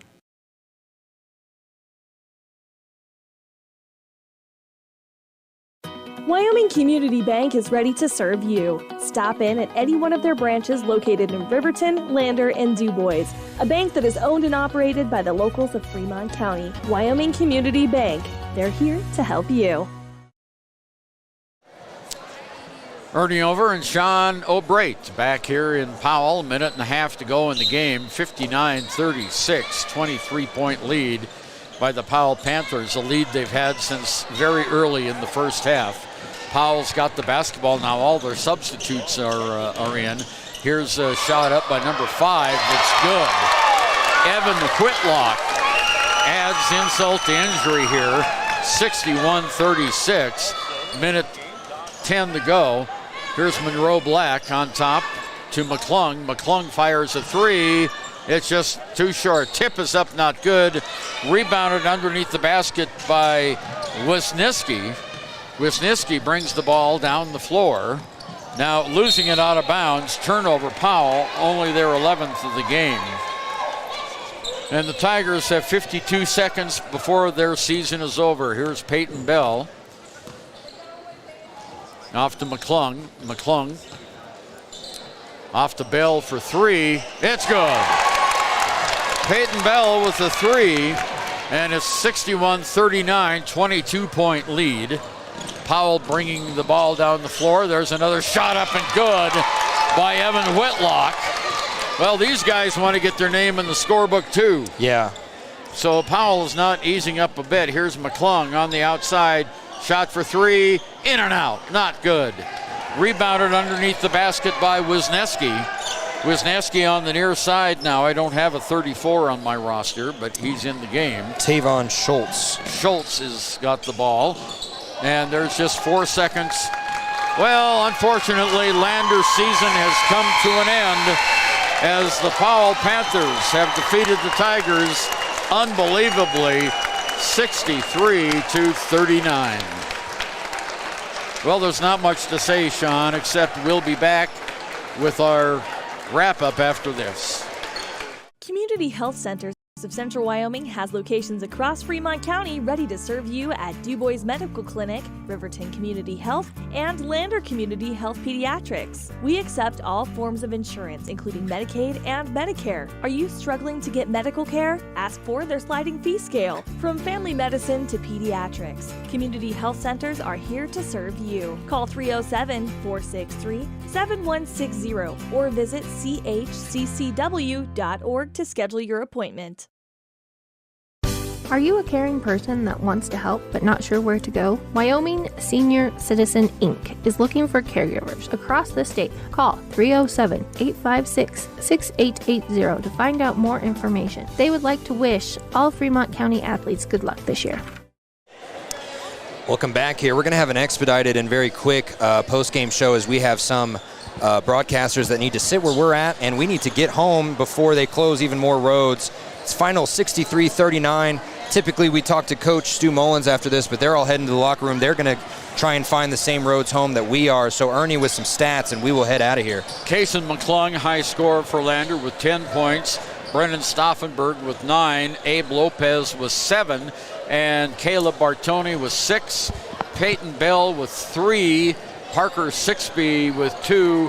Bennett Washburn with 2. On the other side of the line, all the damage was done by Brock Johnson for the second time against the Tigers this year. 24 points. Gunnar Erickson had 14. Trey Stenerson 9, and it goes down from there. But the final score, Powell 63, Lander 39. Lander's season is over, and Powell will go play for third place. I don't envy them. It's an 8:30 game tonight, and Lander gets to go home. Yeah, and I don't know how Powell's going to make it back to Little America if they win or lose tonight, because the road's closed. That road is closed, and they were staying at Little America with us. So from everyone at WYO Today Media, thank you for listening all season. This has been a great first season calling basketball for me. I don't know how many seasons Ernie has called, but I don't want to overdo it and make him feel old. So I just appreciate Ernie. Ernie, I've had a great time with you all season, had fun during football. Can't wait to do this again next year. Hopefully it ends a little better for both teams.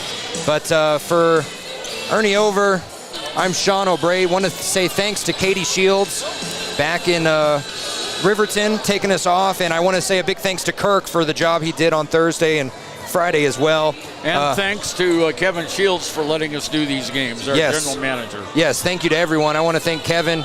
I want to thank Robert at the Ranger. I want to thank everyone that we work with that allows us to come and do these games.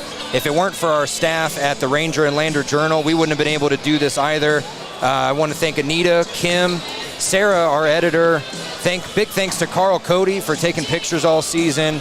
And a big thanks to Coach Stu Mullins and the rest of the Lander Tigers, and Coach Cox and the rest of the Lady Tigers for coming and talking to us after games all season long. Appreciate all of you. And for Ernie Over, I'm Sean O'Bray. We will see you next season, and I will see you on soccer season as well as the Lander Lobos. Thank you again from Mountain View, final 63-39. We'll talk at you later.